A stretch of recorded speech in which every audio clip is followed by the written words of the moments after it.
সেদিন রাত্রিবেলা ঘরের দরজা খোলার পর দেখতে পারি বাহিরে প্রচণ্ড বেগে বৃষ্টি বইছে। আমি তখন নাইট গার্ডে ডিউটি করতাম। কিশোরগঞ্জ জেলার হাসপাতালের পাশে একটি বড় গ্যারেজ রয়েছে। ওই গ্যারেজের মধ্যে আমি অনেক বৎসর যাবৎ নাইট গার্ডে ডিউটি করেছি। তো বরাবরের মতোই ওই দিন রাত্রিবেলা আমি খাবার দাবার খেয়ে রাত 8টার দিকে এশারের আজানের আগের মুহূর্তে আমি ঘর থেকে বের হয়েছি। কিন্তু কেই বা জানতো ওই দিন রাত্রিবেলা আমার জীবনে একটি কাল সাপ হয়ে দাঁড়াবে। হ্যাঁ, বলছিলাম 2012 সালের কথা। তখন আমি ওই হাসপাতালের মর্গের পাশের গ্যারেজে একটি নাইট গার্ডে ডিউটি করতাম।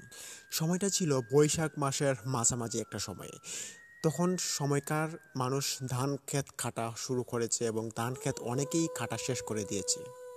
এরই মধ্যে একটি ক্ষেত পার হয়ে আমার ওই গ্যারেজের মধ্যে আর কি উঠতে হতো। ক্ষেতের আইল ধরে আমি হাঁটা শুরু করি, তখনই আমি বুঝতে পারি আমার পিছন পিছন কেউ একজন ধাওয়া করেছে। বুঝতে পেরে পিছন দিকে তাকিয়ে কিছু আমি দেখতে না পেরে আস্তে আস্তে করে হেঁটে হেঁটে আমি গ্যারেজের উদ্দেশ্যে চলে যাই। গ্যারেজে গিয়ে দেখতে পারি দুজন লোক গ্যারেজে বসে আছে। আমি যেতেই জিজ্ঞেস করে, ও ভাই, এত দেরি করলেন কেন আপনি আজকে? উত্তরে তখন বললাম যে আজকে অনেক বৃষ্টি পড়ছে তাই একটু দেরি হয়ে গিয়েছে। তখন আমাকে তারা সব রকমের দায়িত্ব বুঝিয়ে দিয়ে তারা বাড়িতে চলে গিয়েছে। আমার রাত 9টা থেকে সকাল 9টা পর্যন্ত এখানে খুব সুন্দর করে পাহারা দিতে হতো। এখানে অনেক দামি দামি জিনিসপত্র রয়েছে যেগুলো পাহারা না দিলেই নয়। তো গ্যারেজের বারিন্দার সামনে একটা বড় রকমের চেয়ার রয়েছে, তার পাশে একটি লম্বা টেবিল এবং ওই টেবিলের মধ্যে 8 কি 9 জন মানুষ বসতে পারবে এবং একটি চেয়ার আছে, ওই চেয়ারের মধ্যে আমি বসতাম। চেয়ারের মধ্যে বরাবরের মতোই বসে বসে চিন্তা করছি বাড়িতে কি করব বা কি কি না করব, এরকম চিন্তা ভাবনা। হঠাৎই আমার চোখ গেল হাসপাতালের মর্গের পাশের দিকে। দেখতে পারি একটা ছায়ার মতো মানুষের একটি ছায়া এটি কাচের গ্লাসের মধ্যে ভেসে আসছে। দেখতে পেরে ভাবলাম হয়তো কোনো মানুষ মর্গের রুমের ভিতরে ঢুকেছে। কিন্তু আমার ভাবনাটা কি এতটাই সত্য ছিল এটা আমি বুঝতে পারিনি। আমি খানিকক্ষণ দেখার পর এটাকে গুরুত্ব না দিয়ে অপর দিকে আমি তাকানো শুরু করি এবং অন্যান্য চিন্তায় মগ্ন হয়ে পড়ি। হঠাৎই শুনতে পাই মর্গের পাশ দিয়ে একটি অদ্ভুত রকমের শব্দ হয়েছে। যদিও বৃষ্টি পড়ছে, ওই বৃষ্টির মধ্যে একটি চমকা একটি শব্দ আমার কানে এসে বাজে। শব্দটা শোনার পর ওদিকে আমি একটা লাইট অন করে আমি ওদিকে লাইট ধরি, ধরার পর কিছু দেখতে পাই না। দেখতে না পেয়ে আমি মনের ভুল ভেবে আবারও ওখানে বসে পড়ি এবং বসে বসে চিন্তাভাবনায় মগ্ন হচ্ছি। সে সময়ই দেখতে পারি একটা লোক ছাতা মাথা দিয়ে আমার সামনে দিয়ে হেঁটে যাচ্ছে। আমাকে দেখতে পেরে সে আমার গ্যারেজের ভিতরে আসে এবং এসে আমার সঙ্গে কিছু আলাপ আলোচনা করে। লোকটাকে প্রথম থেকে দেখেই আমার অনেকটা খটকা লাগে। সাধারণ কোনো মানুষের মতো এই লোকটা ছিল না, কেননা সে আমার সামনে দিয়ে হেঁটে যাচ্ছে। হুট করে আমাকে জিজ্ঞেস করে, কি গো ভাই, আপনি এত রাতে এখানে কি করছেন? বাড়ি চলে যান। উত্তরে আমি বললাম, আমি এখানে ভাই নাইট গার্ডে ডিউটি করি, এখানেই আমার থাকতে হবে এবং সকাল 9টা পর্যন্ত আমি এখানেই থাকবো। তখন ওই লোকটা আমার পাশে এসে বসে, ওই টেবিলে বসে এবং বসে বসে আমাকে আমার জীবনের যে কাহিনী এগুলো সে জানতে চাচ্ছে। আমি তখন সংক্ষেপে আমার জীবনের কাহিনীটা তাকে বলে দিই। বলে দেওয়ার পর লোকটা অট্ট হাসি দেয় এবং হাসতে হাসতে আমাকে বলে, আপনি পাগল। তখন লোকটার কথা শুনে আমি বিমর্ষিত হই এবং আমি উত্তরে জিজ্ঞেস করলাম, আমি আপনার সঙ্গে আবার কী পাগলামি করলাম? লোকটা তখন হাসতে হাসতে আমার গ্যারেজের বারিন্দা থেকে সে বের হয়ে যায় এবং দেখতে পারি বৃষ্টির মধ্যে সে কোনো ছাতা না নিয়েই হাঁটা শুরু করে দিয়েছে। হাঁটতে হাঁটতে দেখতে পারি মর্গের পাশে গিয়ে সে দাঁড়িয়েছে। মর্গের মর্গের পাশের যে গ্লাসটুকু ছিল এবং পেছনের যে সাইড ছিল ওখানে গিয়ে সে দাঁড়িয়েছে। অনেকক্ষণ যাবৎ ওখানে দাঁড়ানো অবস্থায় আমি তাকে দেখতে পাই এবং ভাবলাম হয়তো সে কোনো পাগল বা কোনো মাতাল হবে, রাত্রিবেলা কোনো নেশা পানি করেছে এবং উল্টাপাল্টা করছে। ধারণাটা আমার সত্যি খুব ভুল ছিল।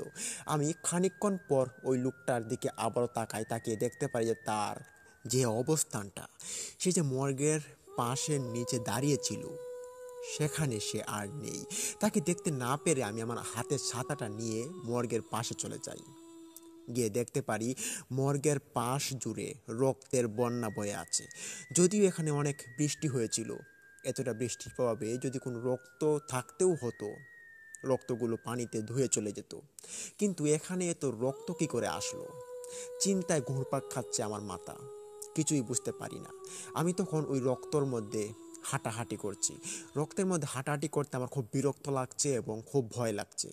তখন ওখান থেকে লিভ নিয়ে আমি আবার গ্যারেজের বারিন্দায় চলে আসি। তখনই পিছন ঘুরে দেখতে পারি আবারও ওই লোকটা ওখানে উদয় হয়েছে এবং সে হাত ইশারা করে আমাকে ডাকছে। তার ইশারা দেখে আমি খুব ভয় পাই এবং আমার সারা শরীরে গা শিউরে উঠে। ওঠার পর আমি তাকে একটা ডাক দিলাম, বললাম যে, ও ভাইয়া, আপনি এখানে কি করছেন? এখানে আসুন, বাইরে তো বৃষ্টি পড়ছে, ভিজে যাবেন তো। লোকটা কোনো রকমের কথার উত্তর না দিয়ে সে শুধু হাত দিয়ে ইশারা করছে আমাকে। দূর থেকে স্পষ্ট ভাষায় বোঝা যাচ্ছে যে তার 5টা আঙ্গুল আমার দিকে তেড়ে আসছে এবং আমাকে বলছে তার কাছে যাওয়ার জন্য।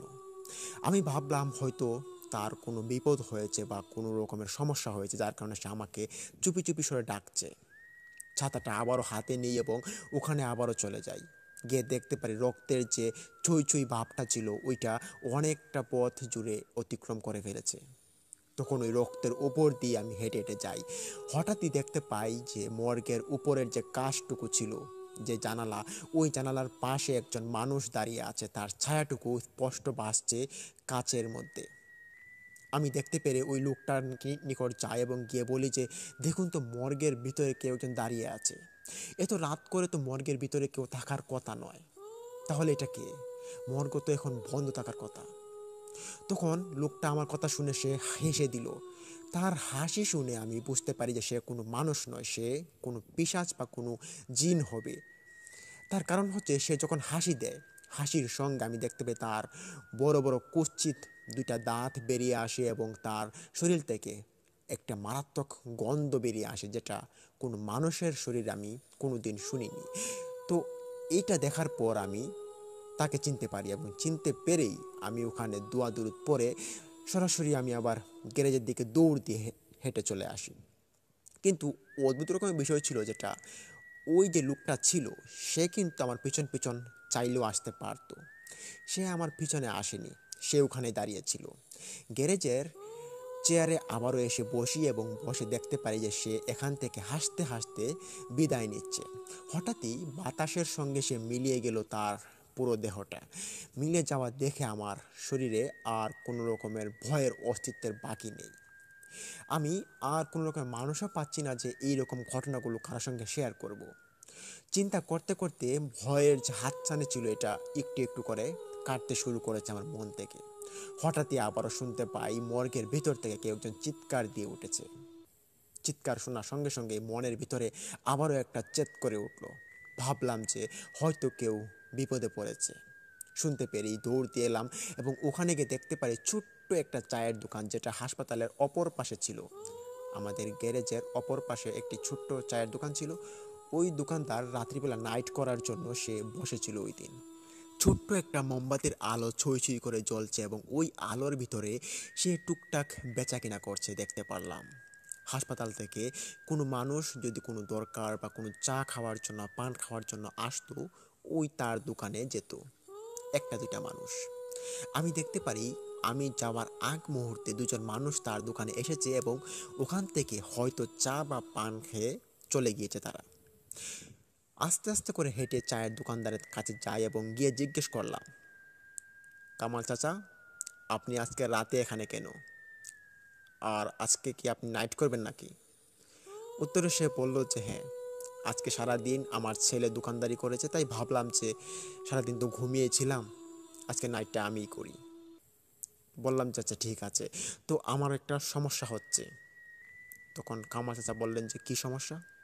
বললাম যে মর্গের পাশে একজন লোক আমাকে ইশারা করেছে, এখানে খুব ভয়াবহ ঘটনা চলছে। মর্গের পাশে কি কেউ খুনাখুনি হয়েছিল আজকে? বলে যে না তো, কারো তো খুনাখুনি হয়নি। বললাম যে মর্গের পাশের যে রাস্তাটা, ওখানে অনেক রক্তের বন্যা বয়ে আছে, আপনি আমার সঙ্গে একটু চলুন এবং দেখে আসুন এরকম ঘটনা। তখন কামাল চাচা আমার সঙ্গে ওনার দোকান ফেলে রেখেই আমার সঙ্গে তিনি চলে আসেন এবং আস্তে আস্তে করে আমরা মর্গের নিকট চলে যাই।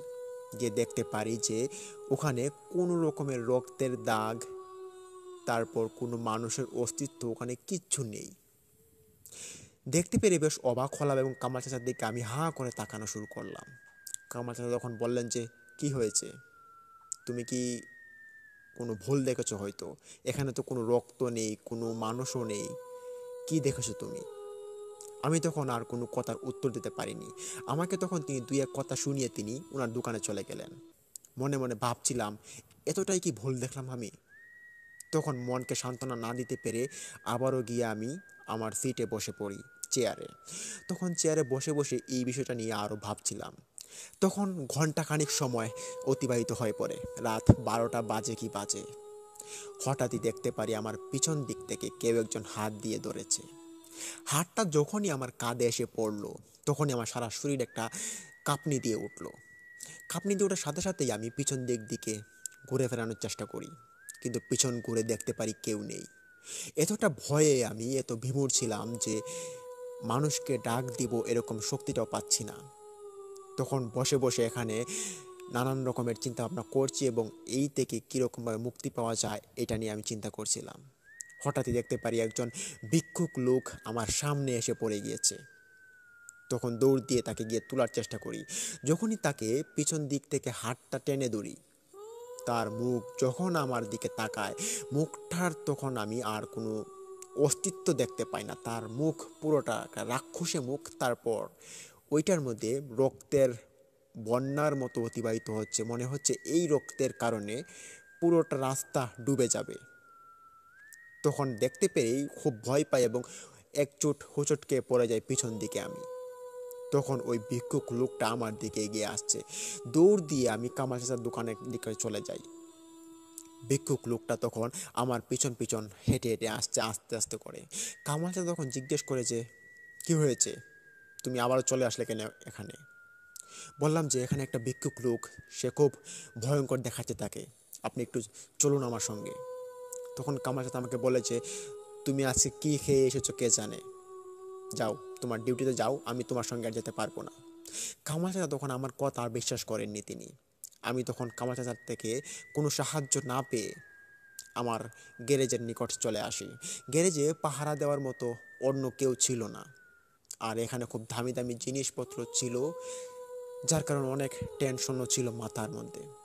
তখন এসে চেয়ারে বসি এবং দেখতে পারি যে ওই ভিক্ষুক লোকটা আমার দিকে আবার তাকাচ্ছে। তার মুখে কোনো রকম অস্তিত্ব নেই এবং সারা শরীর বেয়ে রক্তের ঝর্ণা বইছে যেমন। এমনটা দেখার পর আমি আর নিজেকে সামলাতে পারি না। ওখানে সেন্সলেস হয়ে পড়ে যাওয়ার মতো আমার অবস্থা। আমার সারা শরীর কাঁপছে কাঁপছে। হঠাৎই দেখতে পাই ওই ভিক্ষুক লোকটা আমার দিকে তেড়ে আসছে। আস্তে আস্তে করে তার দুইটা হাত বাড়িয়ে আমার গলার নিকট যেমন চলে আসছে। শরীরে কোনো রকমের শক্তি না পেয়ে আমি ওই লোকটাকে যে একটা আঘাত করব, তারপর তাকে যে আমি ফিরিয়ে দিব, এটার মতো আমি শক্তি পাচ্ছিলাম না।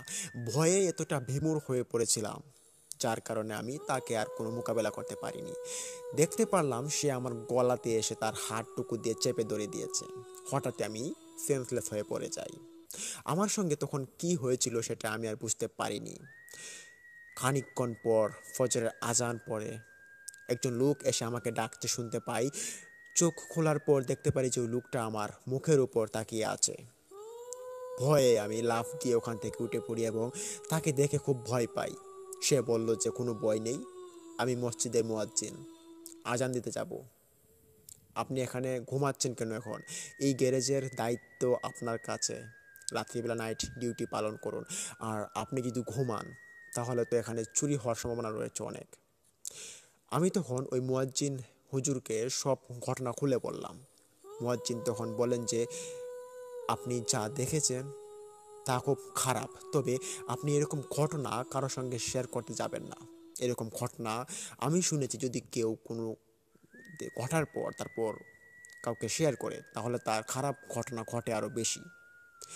মুয়াজ্জিনের কথা শুনে আমি খুব ভয় পাই। মুয়াজ্জিন আমার সঙ্গে দুই এক কথা বলার পর সে মসজিদে চলে যায়। বলল যে ফজরের নামাজটা পড়ে যাও, মনে শান্তি আসবে। তখন মুয়াজ্জিন আমার কাছ থেকে বিদায় নিয়ে সে আজান দেওয়ার জন্য চলে যায়। হঠাৎই থর থর শরীরটাকে নিয়ে আমি দেখতে পাই গ্যারেজের রুমের ভিতরে কীরকম আজে বাজে শব্দ হচ্ছে। শব্দগুলো শোনার পর ভাবলাম কোনো চোর হয়তো গ্যারেজের ভিতরে প্রবেশ করেছে। আমি যখন সেন্সলেস হয়ে পড়েছিলাম, পরিস্থিতি বুঝতে পেরেই আমি কোনো রকমের দেরি না করে আমার পকেটে থাকা ওই গ্যারেজের চাবিটুকু নিয়ে গ্যারেজটা খুলে দেই। খোলার পরই আমি গ্যারেজে প্রবেশ করি এবং ওখানে কিছু মোমবাতি ছিল, যা আমার পকেটে থাকা একটা ম্যাচ লাইট দিয়ে সবগুলো জ্বালিয়ে দেই। জ্বালিয়ে দেওয়ার পর আমি ওখানে কিছু দেখতে পাই না। কাউকে দেখতে না পেরে আমি একুল ওকুল সব কোনা কানা খোঁজাখুঁজির চেষ্টা করি। হঠাৎই আমার এক কোণে চোখ যায়, যেখানে বড় একটা মেশিন রাখা হয়েছিল। ওই মেশিনটার অপর পাশ দিয়ে আমার চোখ যায়। দেখতে পারি তখন ওই মেশিনের পাশে একজন মানুষ বসে আছে, যার পুরো শরীর কালো এবং তার মাথাটা দেখা যাচ্ছে না। মাথা দেখতে না পেরে তাকে চিনতেও পারিনি এবং যার কারণে তার কাছে আমাকে যেতে হয়েছে। তাকে আমি চোর ভেবে তার কাছে যাই, গিয়ে তার পিঠে হাত দিয়ে একটা জোরে টান দিই চোর ভেবে। তখন সে আমার দিকে এমনভাবে তাকালো, তার বিশ্রী মুখটা দেখার পর আমার একবারে অবস্থা সিরিয়াস হয়ে পড়ে। হালকা হালকা মোমবাতির ফুটফুট আলোতে আমি দেখতে পারি তার মুখটা, ওই যে ভিক্ষুকটা ছিল যার পুরো মুখ একদম বাজে অবস্থায় ছিল, রক্তের ঝর্ণা বইছে মনে হচ্ছে মুখ থেকে, এরকম একটা মুখ আমি দেখতে পারি ওই মানুষটার মুখে। সে কি ছিল, প্রেত কি জিন কি কোনো পিশাচ কি না এটা আমি বুঝতে পারিনি, তবে এরকম বাজে একটা মুখ এবং তার শরীর থেকে এরকম রক্ত পড়া অবস্থা দেখতে পেরে আমি গ্যারেজ থেকে বের হয়ে আসি দৌড়ে, এবং গ্যারেজ থেকে বের হয়ে চিৎকার শুরু করে দিই। মুয়াজ্জিন তখন আজান শেষ করলো। মসজিদ ছিল পাশেই। সে দৌড় দিয়ে আমার নিকট আসলো এবং এসে আমাকে জিজ্ঞেস করেছে, ভাই আপনার কি হয়েছে? তখন মুয়াজ্জিনকে বললাম যে গ্যারেজের ভিতরে কোনো মানুষ প্রবেশ করেছে, হয়তো সে মানুষ নয়, তবে কোনো খারাপ কিছু হবে। আপনি তো মুয়াজ্জিন মানুষ, আপনি একটু চেক করুন এবং তাকে মোকাবেলা করার চেষ্টা করুন। তখন মুয়াজ্জিন আমার কথা শুনে তিনি দোয়া দুরূদ পড়তে পড়তে গ্যারেজের ভিতর প্রবেশ করে এবং গিয়ে তিনি মোমবাতির একটা আলো তিনি ওনার হাতে নেন এবং আশপাশ খোঁজাখুঁজির চেষ্টা করেন। ওই বড় মেশিনটার নিকট আমি ওনাকে নিয়ে যাই, কিন্তু ওখানে ওই ভিক্ষুক লোকটা আর নেই। তাকে দেখতে না পেরে সব জায়গা খোঁজাখুঁজি করা হয়, কিন্তু কোথাও ওই লোকটাকে আর পাওয়া যাচ্ছে না। তখনই মুয়াজ্জিনের চোখ যায় এক কোণে। তিনি তখন অনেকটা বিমোহিত হয়ে পড়েন এবং ভয়ে দেখছি কাঁপতে শুরু করে দিয়েছেন। ওনার হাত থেকে মোমবাতি পড়ে গিয়েছে। তাকে আমি কোনো রকমের উত্তর তার কাছ থেকে কিছু না পেয়ে তাকে আমি নিয়ে গ্যারেজ থেকে বের হয়ে আসি। গ্যারেজ থেকে বের হয়ে আসার পর আমি তাকে জিজ্ঞেস করি যে, হুজুর আপনার কি হয়েছে? তখন মুয়াজ্জিন বলে যে, ঘরের ভিতরে কেউ একজন আছে, তাড়াতাড়ি তাকে বের করো। তখন আমি মুয়াজ্জিনের কথা শুনে আমি নিশ্চিত হয়ে গিয়েছি যে এটা আমার মনের কোনো ভুল নেই, এটা সত্যিকারের কোনো মানুষ বা কোনো পিশাচ হবে। ঘরে তখন দৌড় দিয়ে আবারও যাই, গিয়ে মোমবাতির আলো দিয়ে আমি খোঁজাখুঁজির চেষ্টা করি।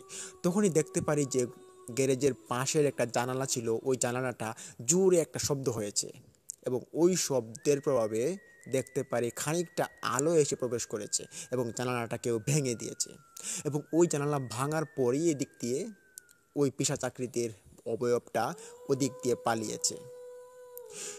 দেখতে পেরে বেশ অবাক হলাম এবং কোনো মানুষের কাজ নয় এটিও বুঝতে পারলাম, কেননা এত মজবুত একটি জানালা কোনো মানুষের দ্বারা ভাঙা সম্ভব নয়, এবং এই জানালাটি অনেক মজবুত করে বানানো হয়েছিল, যে গ্যারেজটাও অনেক মজবুত করে বানানো হয়েছিল। তখন মুয়াজ্জিন আমার সঙ্গে আসে এবং দেখতে পারে একই অবস্থা, জানালা ভেঙে দিয়েছেন এবং গ্যারেজ থেকে বের হয়ে গিয়েছেন, পালিয়েছেন। তখন আমরা দুজন মিলে ওখানে অনেক ভয়ে ভয়ে গ্যারেজের যে জানালা ছিল ওইটা ঠিকঠাক করি, তারপর ঘরের দরজাটা লাগাই এবং বাইরে এসে বসি। মুয়াজ্জিনের সঙ্গে নামাজটা পড়ে আবারও গ্যারেজের নিকট আসলাম। গ্যারেজে এসে আবারও বসলাম। তখন মুয়াজ্জিন আমাকে বলে যে, আপনি এখানে থাকুন কয় বছর ধরে? বললাম, এখানে আমি অনেক দিন যাবৎ থাকি, প্রায় 3.5 বছর হলো। তখনই মুয়াজ্জিন বলে যে, আপনি এখানে 3.5 বছর ধরে থাকেন, আর আমি এই মসজিদে মুয়াজ্জিন করি প্রায় 13-14 বছর হয়ে যায় আজকে। আমার জীবনে এই গ্যারেজের আশপাশ কেন্দ্রিক, এই মর্গের আশপাশ কেন্দ্রিক অনেক ঘটনা, অনেক কিছু আমার চোখে পড়েছে, তবে আমি কারো সঙ্গে কোনো রকমের মোকাবেলা করতে চাইনি। আর আপনি তাদের সাথে কথা বলেছেন, আপনি তাদের সঙ্গে অনেক সাক্ষাৎ করেছেন। আপনার সঙ্গে এর চেয়ে ভালো কিছু হওয়ার আশা ছিল না, তবে যতটুকু হয়েছে আপনার সঙ্গে খুব কমই হয়েছে। আপনার সঙ্গে এর চেয়েও বেশি কিছু হলে হতে পারতো। যাই হোক, আপনি এরকম ঘটনায় আর জড়ানোর চেষ্টা করবেন না। তখনই মুয়াজ্জিন চলে গেল আজ থেকে 2 মাস আগের একটি ঘটনায়। সেদিন মুয়াজ্জিন সাহেব তিনি ঘর থেকে বের হন মধ্যরাতে 3:30টার দিকে। তো তখন তিনি বের হয়ে মসজিদের দিকে আসেন। ওনার একটা রুলস ছিল, যেটা উনি তাহাজ্জুদের নামাজ পড়তেন এবং নামাজ পড়ার পর তিনি ফজরের আজান দিতেন। তারপর ফজরের নামাজের মুসল্লিরা আসলে নামাজ পড়াতেন তিনি। তো উনি আমাকে ঘটনাটা খুলে বলেন যে মধ্যরাতে তিনি ওনার বাড়ি থেকে বের হয়ে মসজিদের উদ্দেশ্যে আসেন। তখনই নাকি ওই মর্গের আশপাশ কেন্দ্রিক কিছু অবয়ব মানুষকে তিনি দেখতে পারেন, এবং মানুষকে দেখার সাথে সাথেই তিনি বুঝতে পারেন যেগুলো হতে পারে কোনো জিন বা কোনো পিশাচ। বুঝতে পেরে তিনি ওখানে কিছু দোয়া দুরূদ পড়তে পড়তে তিনি জোর ক্রমে হাঁটা শুরু করেন। হঠাৎই তিনি শুনতে পান একজন অবয়ব ওনাকে পিছন দিক থেকে ডাক দিয়েছেন, ও ভাই, দাঁড়ান। মুয়াজ্জিন ডাকটা শুনতে পেরেই তিনি দাঁড়িয়ে পড়েন এবং পিছন দিক ঘুরে তিনি বুঝতে পারেন যে এগুলো জিন ওনাকে ডাক দিয়েছেন। মুয়াজ্জিন তখন তোড় করে কাঁপছেন এবং কাঁপতে কাঁপতে তিনি জিজ্ঞেস করেছেন, আপনারা কে? আমাকে কিছু করবেন না। তখনই একজন জিন ওখান থেকে উঠে বলে যে, আপনি এত মধ্যরাতে এদিক দিয়ে যাচ্ছেন কেন? আপনার কি মনে ভয় নেই? আপনার কি জানের ভয় নেই? তখন মুয়াজ্জিন সাহেব বলে যে, আমি মসজিদের মুয়াজ্জিন সাহেব, আমি মসজিদে আজান দেব এবং তাহাজ্জুদের নামাজ পড়ার পর আজান দেব। তখন একজন জিন ওখান থেকে উঠে বলে যে, ওনাকে ছেড়ে দেন, উনি তো ভালো লোক, ছেড়ে দেন, আপনি চলে যান। এই জিনের কথাবার্তা শুনে মুয়াজ্জিন সাহেব তিনি মনে একটু সান্ত্বনা নিয়ে এক ছুট হেঁটে এখান থেকে চলে আসার চেষ্টা করেন। হঠাৎই তিনি দেখতে পান যে একজন জিন এসে ওনার পিছন দিকে তপাস করে ধরে দিয়েছে। ওনার ঘাড়ে সম্ভবত ধরেছে, যেই দাগটা ওনার ঘাড়ে অনেকটা ডেব হয়ে গিয়েছে, যেটা 4-5টা আঙ্গুলের দাগ বেসে গিয়েছে। উনি অনেক আঘাতপ্রবণ একটি নিয়ে তিনি দাঁড়িয়ে পড়েন এবং পিছন দিক থেকে আবারও ঘুরে দেখতে পারেন যে একজন জিন ওনার গাড়ে ধরেছে।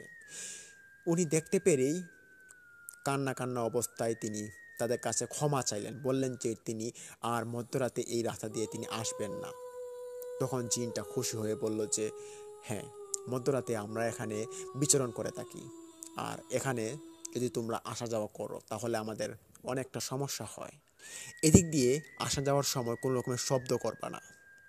তারপরে কাউকে নিয়ে কোনো রকমের সমালোচনা এবং আমাদের বিষয়বস্তু কাউকে বলতে চেও না, খবরদার, না হলে তোমার অনেক বড় ক্ষতি করব আমরা। জিনটির কথা শুনে মুয়াজ্জিন সাহেব খুব ভয় পান এবং ভয় পেয়ে বললেন যে, আচ্ছা, আপনারা আমাকে মাফ করে দেন, আমি চলে যাই, আপনাদের সম্মুখীন আমি আর হব না, আর আপনাদের বিরক্তও করব না। মুয়াজ্জিন সাহেবের কথা শুনে জিনগুলো মনে হলো একটু হেসে দিয়েছেন মুয়াজ্জিন সাহেবের মতে। জিনগুলো হাসতে হাসতে তারা বাতাসের সঙ্গে মিলিয়ে গিয়েছে।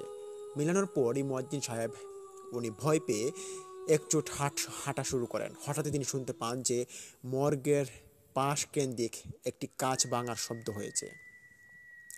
কাঁচ ভাঙার শব্দটা শুনতে পেরে মুয়াজ্জিন সাহেব তিনি ভাবলেন হয়তো কোনো মানুষের কাণ্ড হবে এটা।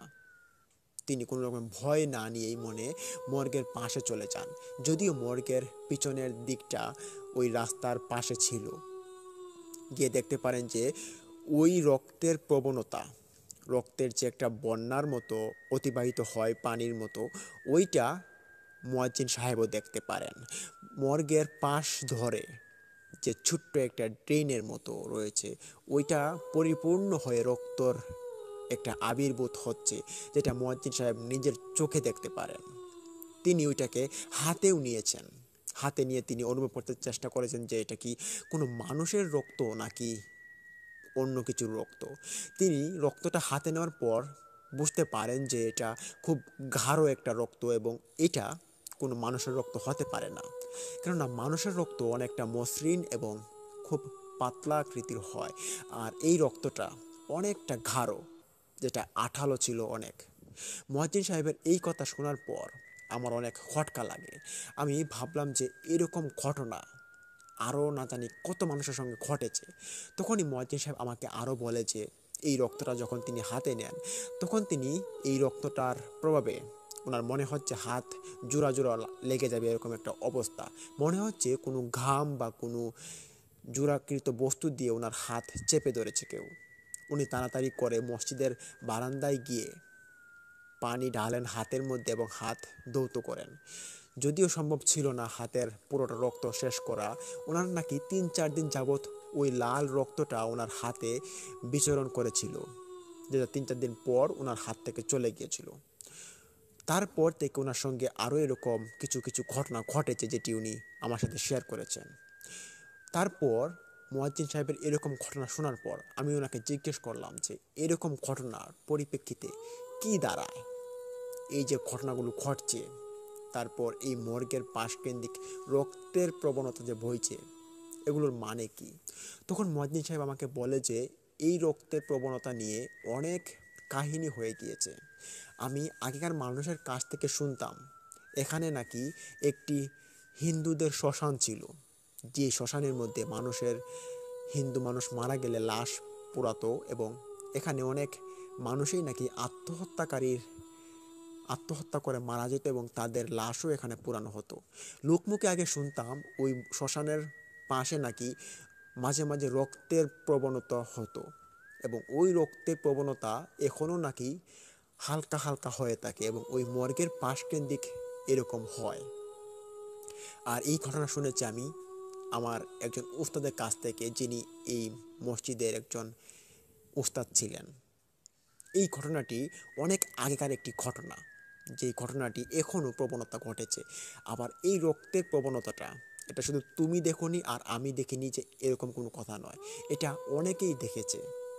এটা দেখেনি এমন কোনো মানুষ নেই।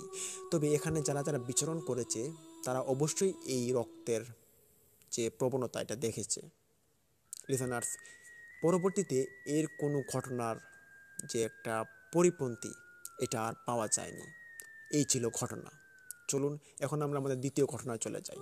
আশা করি আমাদের দ্বিতীয় ঘটনাটি আপনাদের একটা ভালো লাগবে। ভিডিও ভালো লাগলে লাইক দিন, কমেন্ট করুন, শেয়ার করে সাবস্ক্রাইব করে পাশে থাকা বেল আইকনটি অন করুন এবং শেয়ার করে বন্ধুবান্ধবের মাঝে ছড়িয়ে দিন। চলুন আমরা আমাদের দ্বিতীয় ঘটনায় চলে যাই।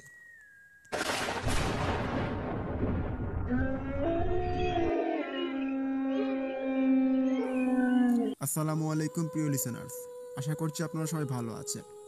আজকে আমি আপনাদের মাঝে যে ঘটনাটি শেয়ার করতে যাচ্ছি সেই ঘটনাটি ঘটে যায় নেত্রকোনার একটি হাসপাতালের মর্গে। তো আপনারা অনেকেই মর্গী ঘটনা শুনতে চান, তো এই কারণে আজকে এই মর্গী ঘটনাটি নিয়ে আসা। আজকের ঘটনাটি আমাদেরকে দিয়েছেন নেত্রকোনা থেকে একজন ভাই, ওনার নাম হচ্ছে মোহাম্মদ শফিক। শফিক ভাই আমাদের মাঝে খুব ভয়ঙ্কর একটি মর্গী ঘটনা উপস্থাপন করেছেন। তবে উনি ওই যে মর্গের যে হাসপাতালটা ছিল ওই হাসপাতালটার নাম সঙ্গত কারণে তিনি বলতে নিষেধ করেছেন।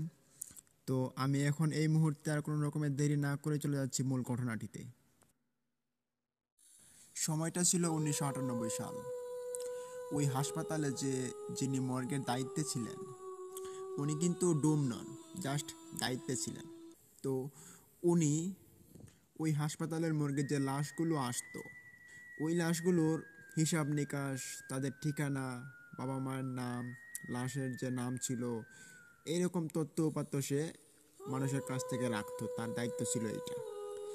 আর একটা লাশের পোস্টমর্টম হওয়ার পর লাশটা কোথায় যাবে, কোন জায়গায় তাকে দাফন করা হবে, এটাও কিন্তু তাকে সংগ্রহ করে রাখতে হতো। সেটা কখনো ওই মেডিকেলের স্টুডেন্টের হাতে চলে যেতে পারে, আবার বেওয়ারিশ হিসেবে দাফন হয়ে যেতে পারে, সেটাও কিন্তু তাকে খবর রাখতে হতো। তো উনি একটা সময় টানা 3-4 দিন অসুস্থ ছিলেন, যার কারণে তিনি ওই হসপিটালের মর্গে 3-4 দিন যেতে পারেননি। তিনি তখন এতটাই অসুস্থ ছিলেন যে ডিউটিতে যাওয়া ওনার জন্য একটা বাধ হয়ে দাঁড়িয়েছে।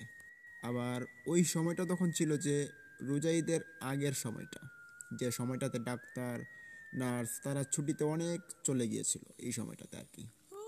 তো তখন যে ওনার ডিউটিটা কেউ একজন করে দিবে, তখন এমন কোনো লোককেও কিন্তু পাওয়া যাচ্ছিল না। তো এই কারণে তিনি কোনো রকমের উপায় না পেয়ে ওনার ছেলেকে বলেন যে তুমি একটা কাজ করো, আজকে আমি যেখানে আজকে পাহারা দেই, হিসাব নিকাশ রাখি লাশের, ওইখানে তোমার ভিতরে যেতে হবে না। আমি যে বাইরে যে বসি চেয়ারটাতে, তুমি ওই চেয়ারে গিয়ে একটু বসবা এবং বসে তুমি ওইখানে খেয়াল নজরটা ঠিকমতো রাখবা। আর কিছু করতে হবে না। কেউ যদি কিছু বলেও করার জন্য, তাহলেও কিছু করবা না। তো ওই মর্গের যিনি দায়িত্বে ছিলেন, ওনার নাম হচ্ছে নারায়ণ বারুণী এবং ওনার ছেলের নাম ছিল নিতাই পারই। তো নারায়ণ পারই কিন্তু দীর্ঘদিন যাবৎ ওই মর্গে তিনি ডিউটি করেন, যেহেতু উনি এটার আন্ডারে ছিলেন। তবে মজার বিষয় হচ্ছে যে নারায়ণ পারইর সাথে কোনো দিন কোনো রকমের ঘটনা ঘটেনি। তবে মর্গে কিন্তু অনেক রকমের ঘটনা ঘটে গিয়ে থাকে, তবে নারায়ণ পারইয়ের চোখে কিন্তু এরকম কোনো ঘটনা পড়েনি।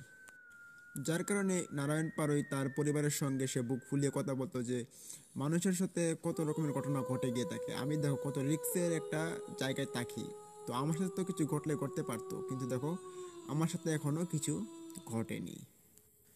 যার ফলে ওই দিন ওনার ছেলে নিতাই পারই সে ভাবলো যে এটা তো স্বাভাবিক ব্যাপার যে আমার বাবার সঙ্গে যেহেতু কোনো রকমের ঘটনা ঘটেনি, তো আমার সঙ্গে তো এরকম কোনো ঘটনা ঘটবে না, তো এখানে গেলে আমার কোনো সমস্যাও হবে না।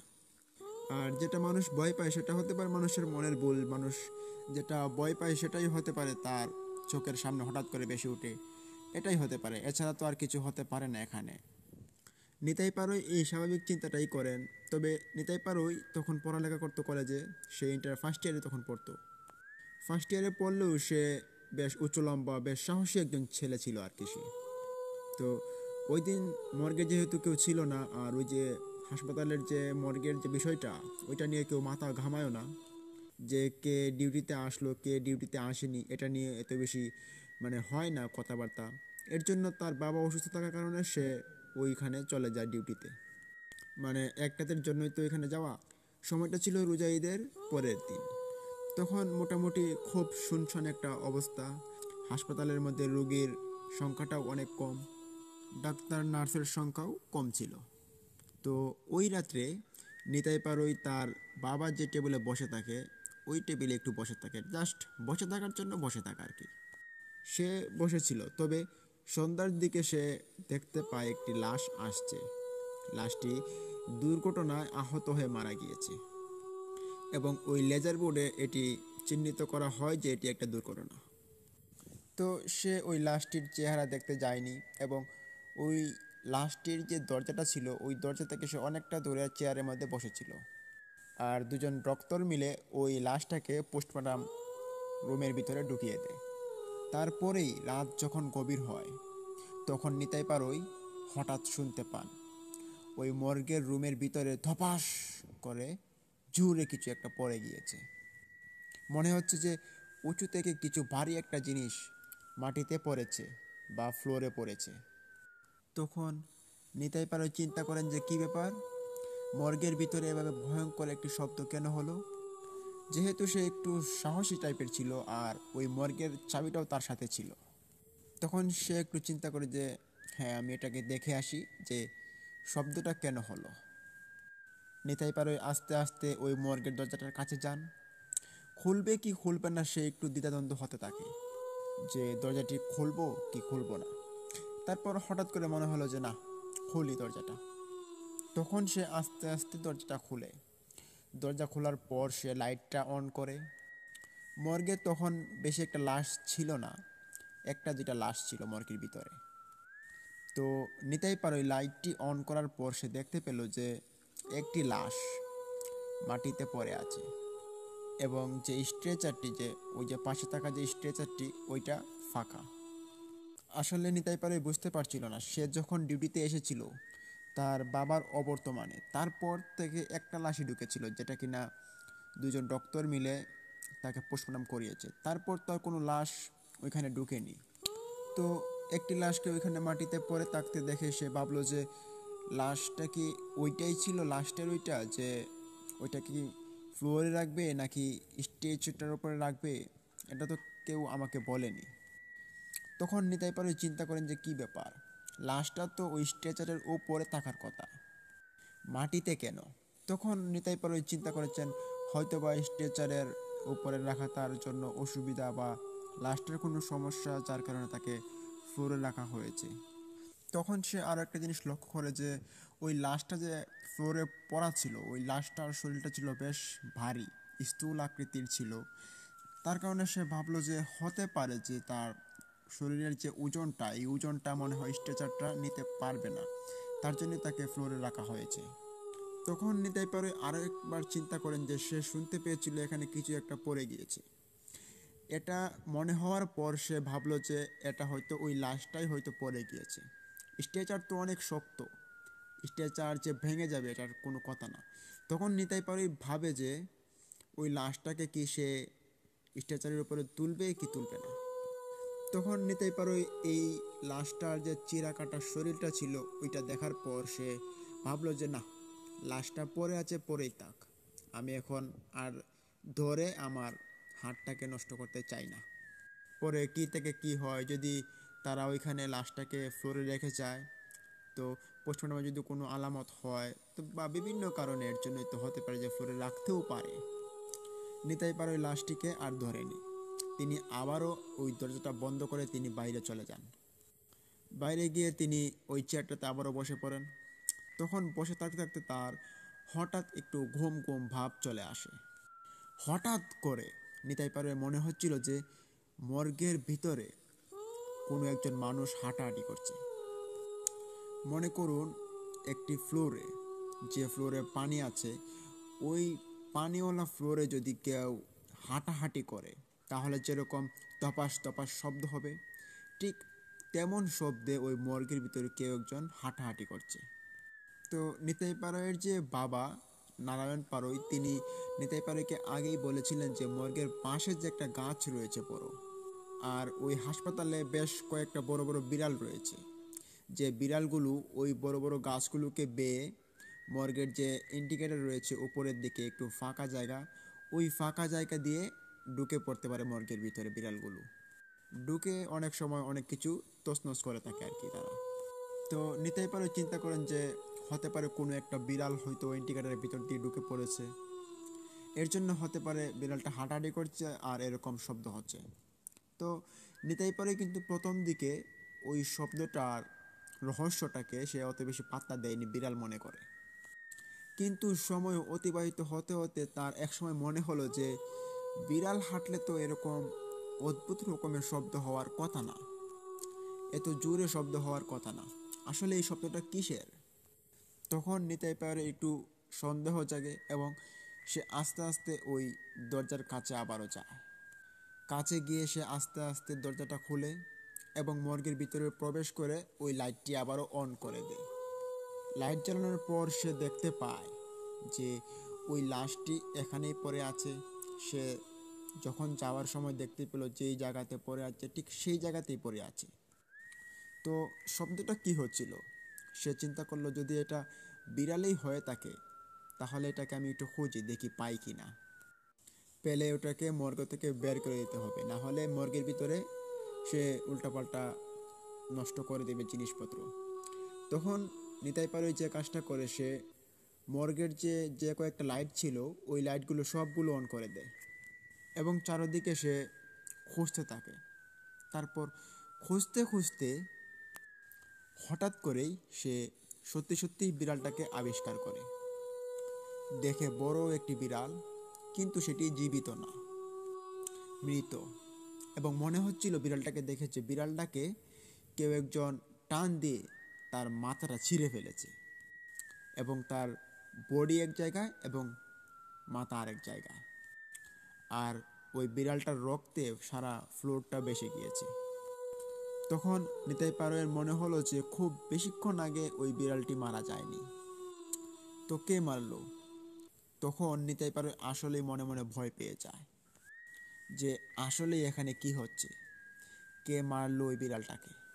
নিতাই পারোয় তখন চিন্তা করেন যে আর এক মুহূর্তও নয় এখানে, আমি দ্রুত এখান থেকে বের হয়ে যাব। এই চিন্তা করে নিতাই পারোয় যখনই পিছন ঘুরেছে, হঠাৎ করে সে দেখে পিছনে যে লাশটি নিচে পড়েছিল সেই লাশটি দাঁড়িয়ে আছে।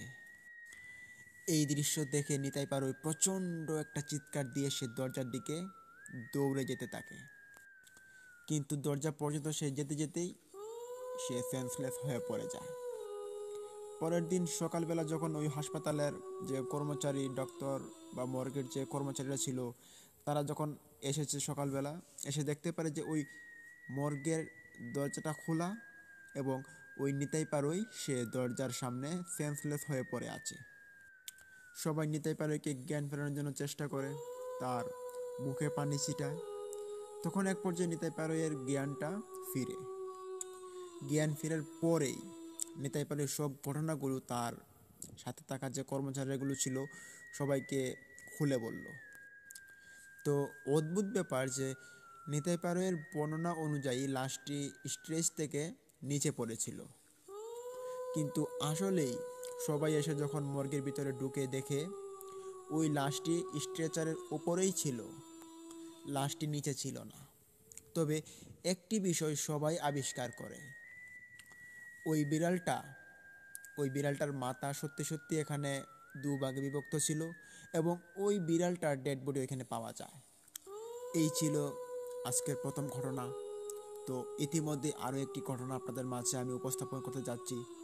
তার আগে প্রিয় লিসেনার্স, একটি কথা আপনাদের মাঝে না বললেই নয়। প্রথম ঘটনাটি কেমন লেগেছে? যদি ভালো লেগে থাকে তাহলে লাইক দিন, কমেন্ট করুন, শেয়ার করে বন্ধুবান্ধবদের মাঝে ছড়িয়ে দিন এবং অবশ্যই আমাদের চ্যানেলটিকে সাবস্ক্রাইব করুন এবং পাশে থাকা বেল আইকনটি অন করুন। তো আমি আর দেরি না করে চলে যাচ্ছি আমাদের দ্বিতীয় ঘটনাটিতে। প্রিয় লিসেনার, দ্বিতীয় যে ঘটনাটি আপনাদের মাঝে আমি উপস্থাপন করব সেই ঘটনাটি একটি রক্তহীন করার মতো একটি অ্যাম্বুলেন্সের ঘটনা। তো আপনারা অনেকেই অ্যাম্বুলেন্সের ঘটনা কমেন্টে চান, তো যার কারণে আজকে এই অ্যাম্বুলেন্সের ভয়ঙ্কর ঘটনাটি আপনাদের মাঝে এই মুহূর্তে উপস্থাপন করতে যাচ্ছি। তবে অ্যাম্বুলেন্সের যে ঘটনাটা, ওই ঘটনা কিন্তু সচরাচর পাওয়া যায় না। আপনাদের জন্য খুব কষ্ট করে একটা ঘটনা ম্যানেজ করেছি, এই ঘটনাটি আপনাদের মাঝে এখন উপস্থাপন করতে যাচ্ছি। আশা করি এই ঘটনাটিও আপনাদের কাছে ভালো লাগবে। ঘটনাটির সময়কাল 2009 সাল, আর এই ঘটনাটি যার সঙ্গে ঘটে গিয়েছে তার নাম হচ্ছে রফিক। উনি পেশায় একজন অ্যাম্বুলেন্সের ড্রাইভার। ওনার যে কাজটা ছিল, উনি দুইটা হাসপাতালের মধ্যে যে রুগীগুলো থাকতো ওই রুগীগুলো তিনি আনা নেওয়া করতেন, এরকম একটা পর্যায়ে ছিলেন তিনি। তখন যে হাসপাতালের রুগী বা লাশগুলো তিনি আনা নেওয়া করতেন, এই হাসপাতালগুলোর নাম ছিল, একটি হচ্ছে মিটফোর্ড হাসপাতাল এবং আরেকটার নাম হচ্ছে ঢাকা মেডিকেল কলেজ। উনি সাধারণত ঢাকা মেডিকেল কলেজের দিকেই বেশি থাকতেন, কারণ এখানে দেখা যাচ্ছে যে রোগীর যে টিপটা এবং যে উনি ভাড়া মারতেন ওই বিষয়টা কিন্তু ওইখানে বেশি ছিল, যে ঢাকা মেডিকেল কলেজের দিক দিয়ে ওইখানে রোগীরা বেশি থাকতো। এই কারণে কিন্তু তিনি ওই ঢাকা মেডিকেল কলেজের কাছেই বেশি থাকতেন। তো যেদিন এই ওনার সাথে ঘটনাটি ঘটে যায় ওই সময়টা ছিল আগস্ট মাস, আর বার ছিল মঙ্গলবার। তো এই সময়টাতে ওইখানে অনেক গরম ছিল। তো দেখা যায় যে আমাদের এইখানে আগস্ট মাসে অনেকটা গরম পড়ে থাকে, ঠিক তেমনই ওই সময়টাও একটা গরমের সিজন ছিল। তখন ওই সময় রাত বাজে প্রায়, ওনার ভাষ্য অনুযায়ী রাত তখন 11টা কি 12টা বাজে। ওনার পরিচিত একজন ব্যক্তি, যিনি ওই হসপিটালের চতুর্থ শ্রেণীর কর্মচারী, সাধারণত তাদের মাধ্যম দিয়েই কিন্তু ওনারা ট্রিপগুলো পেয়ে থাকেন। সে ব্যক্তি এসে তাকে জানায় যে আরিচার যে জায়গাটা রয়েছে ওই জায়গাটার পাশে একটা গ্রাম রয়েছে, সেই গ্রামে একটি লাশ পৌঁছে দিতে হবে। এখন উনি জিজ্ঞেস করেন যে লাশের কি হয়েছিল, মানে কিভাবে মারা গিয়েছিল। তখন তারা বলে যে উনি এমনিতেই বার্ধক্যজনিত রোগের কারণে তিনি মারা গিয়েছেন। তো এই কথা বলার পর তিনি রাজি হয়ে যান। আর সাধারণত যে তারা ভাড়াটা ঠিক করে, যে অ্যাম্বুলেন্সের ভাড়াটা, ওই ভাড়াটা তারা ঠিকঠাক করে নেন। কেননা এখানে দেখা যাচ্ছে যে ওই যে ভাড়ার যে একটা অংশ, ওই অংশটা যিনি তাকে ট্রিপটা এনে দিবে তাকে এক অংশ ওইখান থেকে দিতে হবে। ঠিক হলো যে তখন 7,000 টাকায় ওই লাশটাকে তিনি আরিচায় পৌঁছে দিবেন।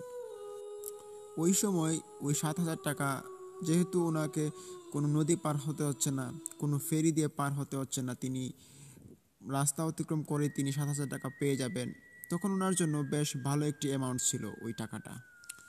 তখন 7,000 টাকা থেকে ওই চতুর্থ শ্রেণীর কর্মচারীকে তিনি 2,000 টাকা দেন এবং 5,000 টাকা ওনার পকেটে রাখেন এবং তিনি ওই লাশটাকে নিয়ে রওনা দেওয়ার সিদ্ধান্ত করেন। এবং ওই যে তাদের যে একটা টাকার যে লেনদেনটা, ওই লেনদেনটা কিন্তু আগেই করতে হয়, মানে ভাড়া পৌঁছে দেওয়ার আগেই তাদের সাথে লেনদেনটা ক্লিয়ার করতে হয়। কেননা দেখা যাচ্ছে যে এমনও সময় হয় যে লাশকে বাড়িতে নিয়ে যাওয়ার পর মানুষ কান্নাকাটিতে মেতে উঠে তাদের অ্যাম্বুলেন্সের যে ভাড়া দিতে হবে সেটা কিন্তু কেউ খেয়াল করে না। এর জন্য ওই যে ভাড়ার যে বিষয়টা, এটা কিন্তু তারা আগে থেকেই ফুরিয়ে ফারিয়ে নিত। যারা অ্যাম্বুলেন্সের ফাউন্ডেশনে ছিল তারা এরকম একটা চুক্তি করে নিয়েছিল।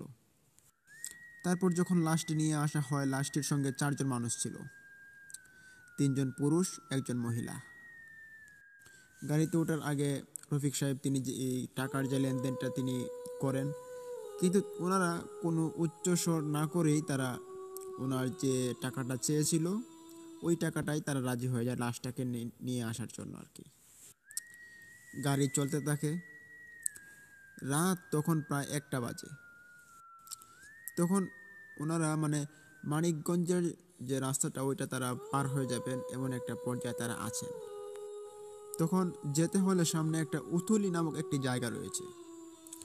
ওই উতুলি নামক জায়গাটি পার হয়ে ওইখান দিয়ে যেতে হলে ওই উতুলের উপর দিয়ে তারপর বাম দিক দিয়ে যেতে হবে এবং ওই রাস্তাটা পাকুড়িয়া গ্রামের দিকে গিয়েছে এবং সুজা আরিচা গ্রামের দিকে ওই রাস্তাটা একবারে চলে গিয়েছে। স্বাভাবিকভাবেই যখন আরিচা ঘাটের দিকে ফেরি অত বেশি পার হয় না, পাকুড়িয়া ঘাট দিয়েই হয়। এর জন্য ওই আরিচা ঘাটের যে রাস্তাটা গিয়েছে ওই রাস্তাটা বেশ নীরব ছিল। দিনের বেলা ওই রাস্তা দিয়ে খুব কম গাড়ি আসা যাওয়া করতো এবং রাতের বেলা তো কোনো কথাই নেই।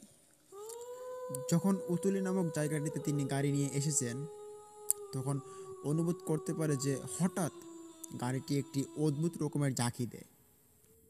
সাধারণত ব্রেক করা ছাড়া যদি কোনো আইল্যান্ডের মধ্যে যদি গাড়ি হোঁচট খায় তাহলে যেমন খুব জোরে একটি ঝাঁকি খায়, ঠিক তেমনভাবে একটি ঝাঁকি খেয়েছে, যেটা খুব অদ্ভুত দেখাচ্ছিল। তখন স্বাভাবিকভাবেই তো মানুষ যদি কোনো ঝাঁকি খায় তাহলে ভিতর থেকে বলে যে এই গাড়িটা আস্তে চালাও, দেখে শুনে গাড়ি চালাও। কিন্তু না, ওই রফিক সাহেবকে কিন্তু এরকম কোনো কথাই বলেনি ওই পিছনে থাকা যাত্রীগুলো। তো তিনি ভাবছেন যে তিনি আগেও যখন এই জায়গাটিতে এসেছেন তখন দিনের বেলা কোনো স্পিড ব্রেকার ছিল না, কোনো আইল্যান্ড ছিল না, তো হঠাৎ কেন এভাবে একটা ঝাঁকি খেলো। উনি ভাবলেন তখন যে হয়তো পারে যে চাকার নিচে কোনো ইট বা শক্ত কোনো জিনিস পড়েছে যার কারণে গাড়িটা ঝাঁকি দিয়েছে। তিনি এই বিষয়টাকে একটু মানে এত লক্ষ্য করে দেখেননি। উনি 7 পাঁচ না ভেবেই তিনি সোজা চলে যাচ্ছেন। তো উনি যখন আরিচার রাস্তা দিয়ে ঢুকেন তো ওই রাস্তাটা কিন্তু খুবই নীরব। তো আপনারা যারা যারা এই আরিচার রাস্তা দিয়ে আসা যাওয়া করেছেন তারা হয়তো জানেন যে এই আরিচার যে রাস্তার পাশে ওইখানে কিন্তু এত গণবসতি বা মানুষের আসা যাওয়া আড্ডা এগুলো কিন্তু খুব বেশি একটা নেই। তবে ওইখানে দীর্ঘ পথ কোনো মানব বসতি নেই। তারপর অনেকটা দূরে ওইখানে একটা ঘাট রয়েছে এবং ওই ঘাটের যে আগের রাস্তাটা ছিল ওই রাস্তার আশপাশে আপনারা কোনো ঘর বা কোনো বসতি দেখতে পাবেন না। এখন সামান্য কিছু হয়েছে, তবে আগে তো এটাও ছিল না। উনি যখন যাচ্ছেন প্রায় 1 কিলোমিটার পথ যাওয়ার পর হঠাৎ করে একজন পুরুষ যাত্রী যিনি ওই লাশের সঙ্গে ছিলেন আত্মীয়, উনি বললেন যে এই ড্রাইভার গাড়ি থামাও।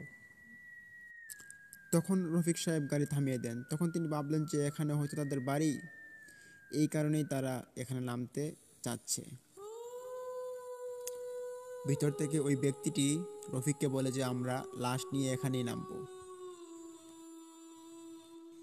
তখন রফিক সাহেব স্বাভাবিকভাবেই তিনি গাড়ি থেকে নামেন এবং পিছনের যে ব্যাগ ডালাটা ছিল তিনি ওইটা খুলে দেন এবং স্ট্রেচারে করে উনি ওই লাশটাকে নামান। নামানোর পর রফিক সাহেব হঠাৎ অবাক হয়ে দেখেন যে আশপাশে কোনো ঘর বাড়ি নেই। তখন রফিক সাহেব একটু আতঙ্ক হয়ে জিজ্ঞেস করলেন যে আপনাদের ঘর বাড়ি কোথায়?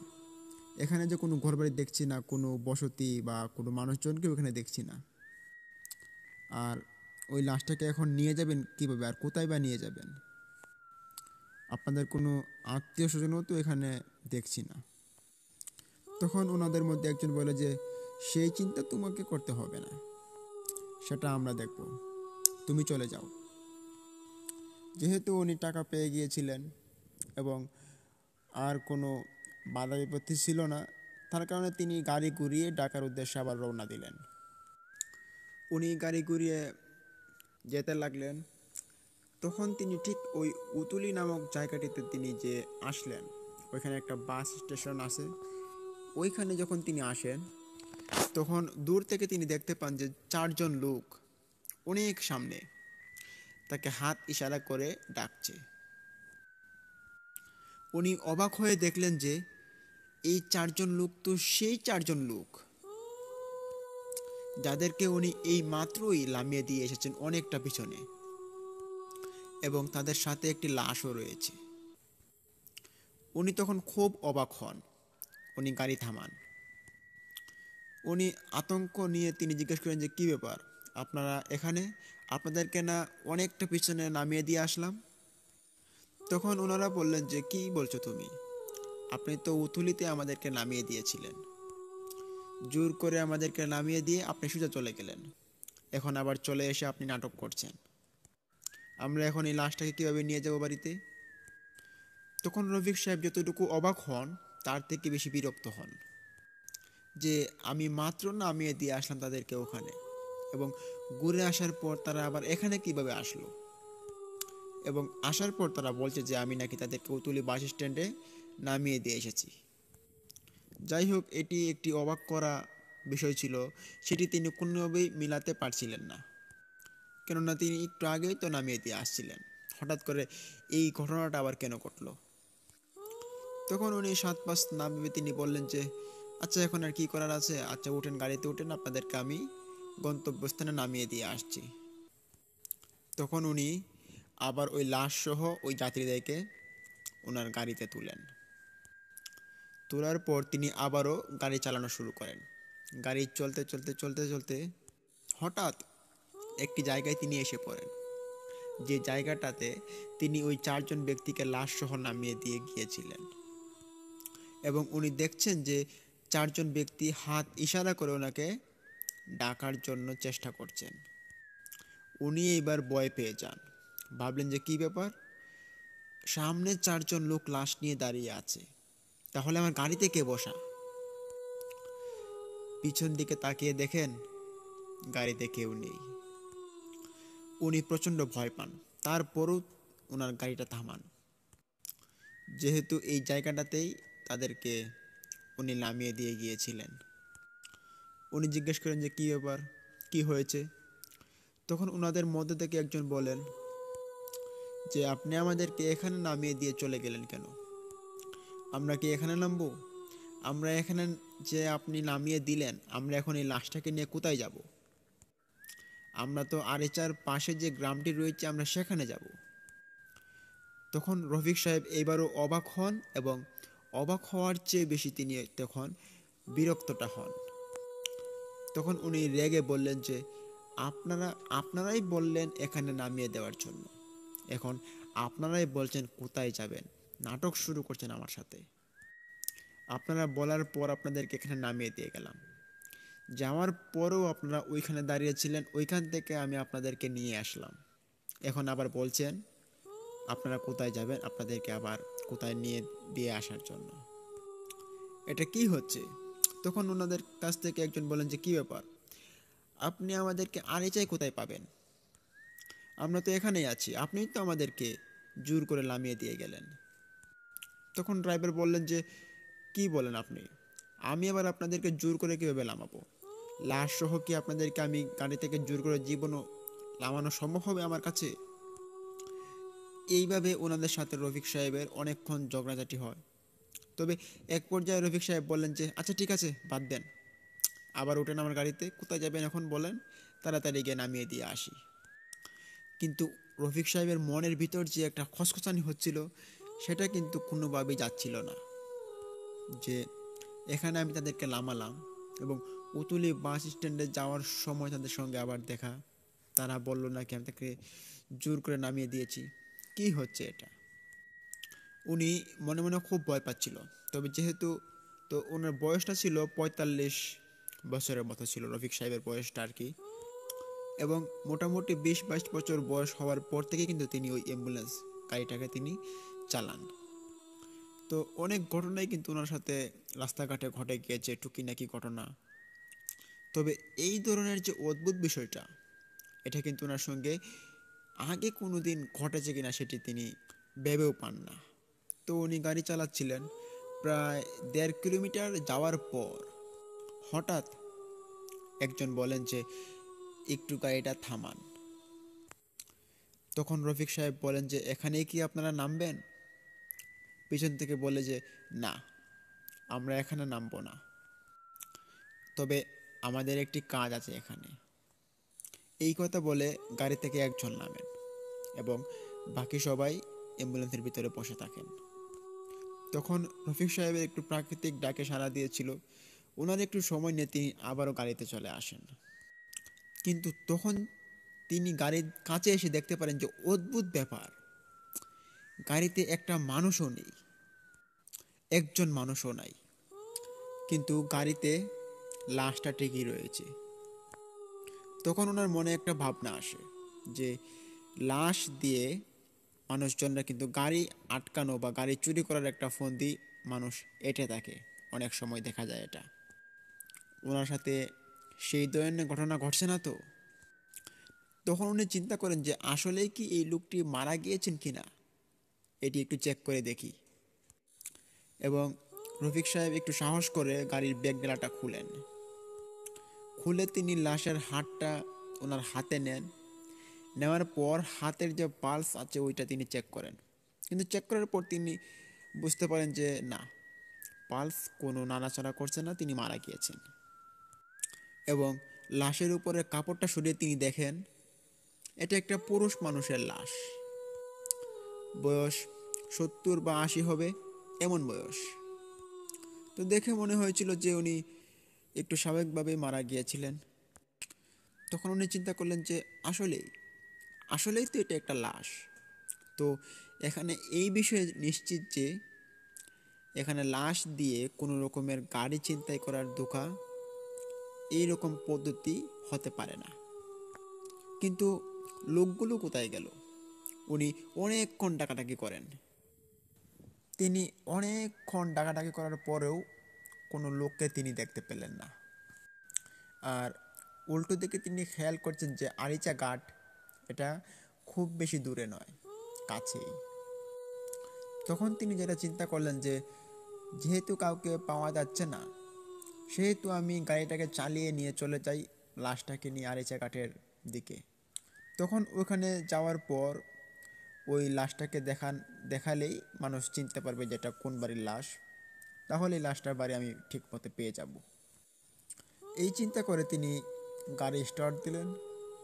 গাড়ি স্টার্ট দেওয়ার পর উনি আরিচা ঘাটের দিকে চলে আসেন এবং আসার পর তিনি দেখতে পেলেন যে ওইখানে 2-4 জন লোক যারা ওইখানে বসে বসে পাহারা দিচ্ছিলেন, মানে বাজারের যে পাহারাদার বা চকিদার, তারা ওইখানে বসে বসে পাহারা দিচ্ছিলেন। তখন ড্রাইভার তিনি গাড়িটা থামালেন, থামিয়ে তিনি ওদের থেকে একজনকে ডাকলেন। ডাকার পর তিনি ওনাকে বললেন যে আচ্ছা, আপনি কি একটু বলতে পারবেন যে এই যে আমার গাড়ির ভিতরে যে একটা লাশ রয়েছে, এই লাশটার বাড়ি কোথায় এবং এই লাশটাকে কি আপনি চিনেন? তখন দুজন চকিদার খুব অবাক দৃষ্টিতে রফিক সাহেবের দিকে তাকান। বলে যে লাশ? কোথায় লাশ? রফিক সাহেব বলেন যে ওই যে আমার গাড়িতে। বলছে আপনার গাড়িতে তো আমরা কোনো লাশ দেখছি না। সত্যিই রফিক সাহেব গাড়ির পিছন দিকে তাকিয়ে দেখেন যে গাড়িতে কোনো রকমের লাশ নেই। রফিক সাহেব মারাত্মক ভয় পেয়ে যান। ভয় পাওয়ার পরে পাশে থাকা ওই চকিদারটি তিনি বলেন যে বাবা তোমার কি হয়েছে? তখন তিনি চকিদার চাচাকে সব কিছু খুলে বললেন যে চাচা, আমার সঙ্গে এই এই ঘটনাটি ঘটে গিয়েছে। তখন চকিদার বলেন যে দেখো, আমরা তো এই গ্রামের খুব পুরাতন বাসিন্দা, তো এখানে এমন কোনো লোক মারা গিয়েছেন বলে আজকে তো আমরা এটা জানি না। চৌকিদারের মুখে এই কথা শুনে রফিক সাহেব চিন্তা করেন যে হয়তো বা তারা জানেন না, যেহেতু হাসপাতালে মারা গিয়েছে, হতেও পারে তারা জানে না। কিন্তু ওই যে ওনার সঙ্গে যে এরকম ভয়ানক ঘটনাগুলো ঘটছে, এইগুলো কেন ওনার সাথে ঘটছে সেটা কিন্তু তিনি বুঝতে পারছেন না। তিনি কোনো হিসাব মেলাতে পারছিলেন না। তিনি ওই দিন আর ওনার গাড়ি নিয়ে ঢাকায় তিনি যেতে পারেননি। উনি তখন সেখানে মানসিকভাবে খুব বিপর্যস্ত হয়ে পড়ে। ওনার এই বিপর্যস্ত দেখে আরিচাকাটের যে দুজন চৌকিদার ছিলেন, তারা ওই রফিক সাহেবের গাড়িটাকে পার্কিং করার ব্যবস্থা করে এবং রফিক সাহেবকে রেস্ট নেওয়ার জন্য তারা যেখানে থাকতো আর কি, ওইখানে রেস্টের জন্য তাকে দেওয়া হয়। বললেন যে আপনি এখানে একটু বিশ্রাম করেন, তাহলে আপনার ভালো লাগবে। বিশ্রামের পর যখন সকাল হয়, রফিক সাহেব ঘুম থেকে ওঠার পর দেখতে পারেন যে আশপাশ থেকে অনেক লোক ওনার কাছে এসেছেন। সবাই কৌতূহলী হয়ে তাকে জিজ্ঞেস করছেন যে আসলে কি হয়েছে আপনার সাথে। তখন রফিক সাহেব আবারও ওই ঘটনাটি ওই সকল মানুষদের কাছে খুলে বলেন। তখন ওইখান থেকে একজন লোক বলে ওঠে যে হ্যাঁ, আমাদের পাশের গ্রামের একজন বৃদ্ধ লোক মারা গেছেন, কিন্তু সে যতটুকু জানে যে রাত্রি 3টার সময় তার জানাজা হয়েছে এবং জানাজার পর তাকে কবরস্থও করা হয়েছে এবং তাকে নাকি একটি মাইক্রোবাসে করেই নিয়ে আসা হয়েছিল। উনি তখন খুব অবাক হন এবং ভাবেন যে আমি তাহলে কার লাশ নিয়ে আসলাম। তখন উনি বলেন যে আসলে এই লাশের বাড়িটি কোথায়, আমাকে একটু দেখাতে পারবেন। তখন ওইখানে থাকা একজন লোক ওনাকে ওই বাড়িতে নিয়ে যাওয়া হয়। বাড়িতে নিয়ে যাওয়ার পর তিনি লক্ষ্য করেন যে যে চারজন লোক, মানে যে চারজন লোককে তিনি নিয়ে এসেছিলেন, সেই চারজন লোকই কিন্তু এই বাড়িরই আত্মীয় স্বজন। কিন্তু এই চারজন লোক ওই ড্রাইভারটাকে কোনোভাবেই চিনতে পারছে না। তখন ড্রাইভার বললেন যে, বিশেষ করে রফিক সাহেব বললেন যে আমি তো কালকেই রাত্রে আপনাদেরকে নিয়ে আসলাম, লাশের সাথে আপনাদেরকে নিয়ে আসলাম, তখন এই ঘটনাগুলো ঘটলো। তখন একজন ওখানে বলে যে না তো, আমরা তো আপনার গাড়ি দিয়ে আসিনি, আপনার মাইক্রোবাসের রং হচ্ছে কালো, আর আমরা যে মাইক্রোবাস দিয়ে এসেছিলাম এটার রং হচ্ছে সাদা, আমরা তো আপনার গাড়ি দিয়ে আসিনি। তখন রফিক সাহেব বললেন যে ওই যে, মানে উনি যে টাকাটা পেয়েছিলেন ওনাদের কাছ থেকে, ওই টাকাটাও কিন্তু ওনার ওই সময় পকেটে। তখন তিনি টাকাটা বের করে বললেন যে এই দেখেন, আপনারাই তো এই টাকাটা আমাদেরকে দিয়েছিলেন। বলে না তো, আমরা তো কোনো টাকা দেইনি আপনাকে। এইবার আর রফিক সাহেব ওনার সেন্সটাকে আর ধরে রাখতে পারেন না। উনি আবারও ওইখানে সেন্সলেস হয়ে পড়ে যান। তারপর ঘন্টাখানেক পর যখন ওনার আবার জ্ঞান ফিরে, তখন রফিক সাহেবের বাড়িতে ফোন করা হয়। ওনার বাড়ি থেকে লোক আসার পর সেই ব্যক্তি রফিক সাহেবকে ড্রাইভ করে ওনাকে ঢাকায় নিয়ে চলে যান এবং এই ঘটনাটির পর তিনি দীর্ঘদিন এই অ্যাম্বুলেন্সটি তিনি চালাননি। তারপর যথারীতি মানসিকভাবে সুস্থ হওয়ার পর তিনি অ্যাম্বুলেন্স আবারও চালান। উনি কিন্তু এখনও অ্যাম্বুলেন্স চালান এবং উনি এখনও ঢাকা মেডিকেল কলেজ বা সোহরাওয়ার্দী এইখানকার রোগীকে তিনি বহন করেন, যাতায়াত করেন, ওইখানে লাশ তিনি আনা নেওয়া করেন। তবে এরই মধ্যে ওনার সঙ্গে ছোটোখাটো ঘটনা ঘটে গিয়েছে, তবে এমন একটি ঘটনা যেটি বেবাচিকার একটি ঘটনা, এরকম ঘটনা তিনি আগে কোনো দিন লক্ষ্য করেননি এবং কোনো দিন ঘটেও যাননি ওনার সঙ্গে এইরকম ঘটনাগুলো। প্রিয় লিসেনার্স, এই ছিল আমাদের আজকের দ্বিতীয় ঘটনা। এখন আমরা চলে যাচ্ছি আরও একটি ভয়ঙ্কর তৃতীয় ঘটনাতে। আশা করি তৃতীয় ঘটনাটি বাকি দুই ঘটনা থেকে বেস্ট হবে, তাই আপনারা তৃতীয় ঘটনাটি মনোযোগ সহকারে শুনুন। প্রিয় লিসেনার্স, তৃতীয় ঘটনাটি যে শেয়ার করব, সেই ঘটনাটি আমাদের সাথে শেয়ার করেছেন, ওনার নাম হচ্ছে ফজলুল হক। উনি যে ঘটনাটি আমাদেরকে শেয়ার করেছেন, সেই ঘটনাটি ঘটে যায় হচ্ছে সিলেট জেলাতে।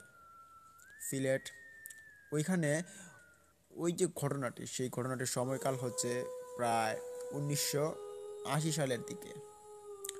তখন বাংলাদেশের যুদ্ধের পরপর প্রায় অনেকটা ধ্বংসাবশেষ হয়েছে এরপরেই কিন্তু বাংলাদেশের যে নির্মাণ কাজটা ওইটা কিন্তু সচরাচর চালু হয়। এবং ওই যে সচরাচর চালু হয় এটার পরিপ্রেক্ষিতেই এখানে একটি ঘটনা ঘটে যায়। সেই জায়গাটার নাম সম্ভবত কারণে বলা যাচ্ছে না, তবে ওই জায়গাতে একটা ছোটোখাটো একটা ব্রিজ নির্মাণ করানো হয়, তবে ব্রিজটা আদৌ নির্মাণ করা হয়নি। প্রিয় লিসনার্স, এই ঘটনাটির পরিপ্রেক্ষিতে অনেক মানুষও কিন্তু মারা গিয়েছিল।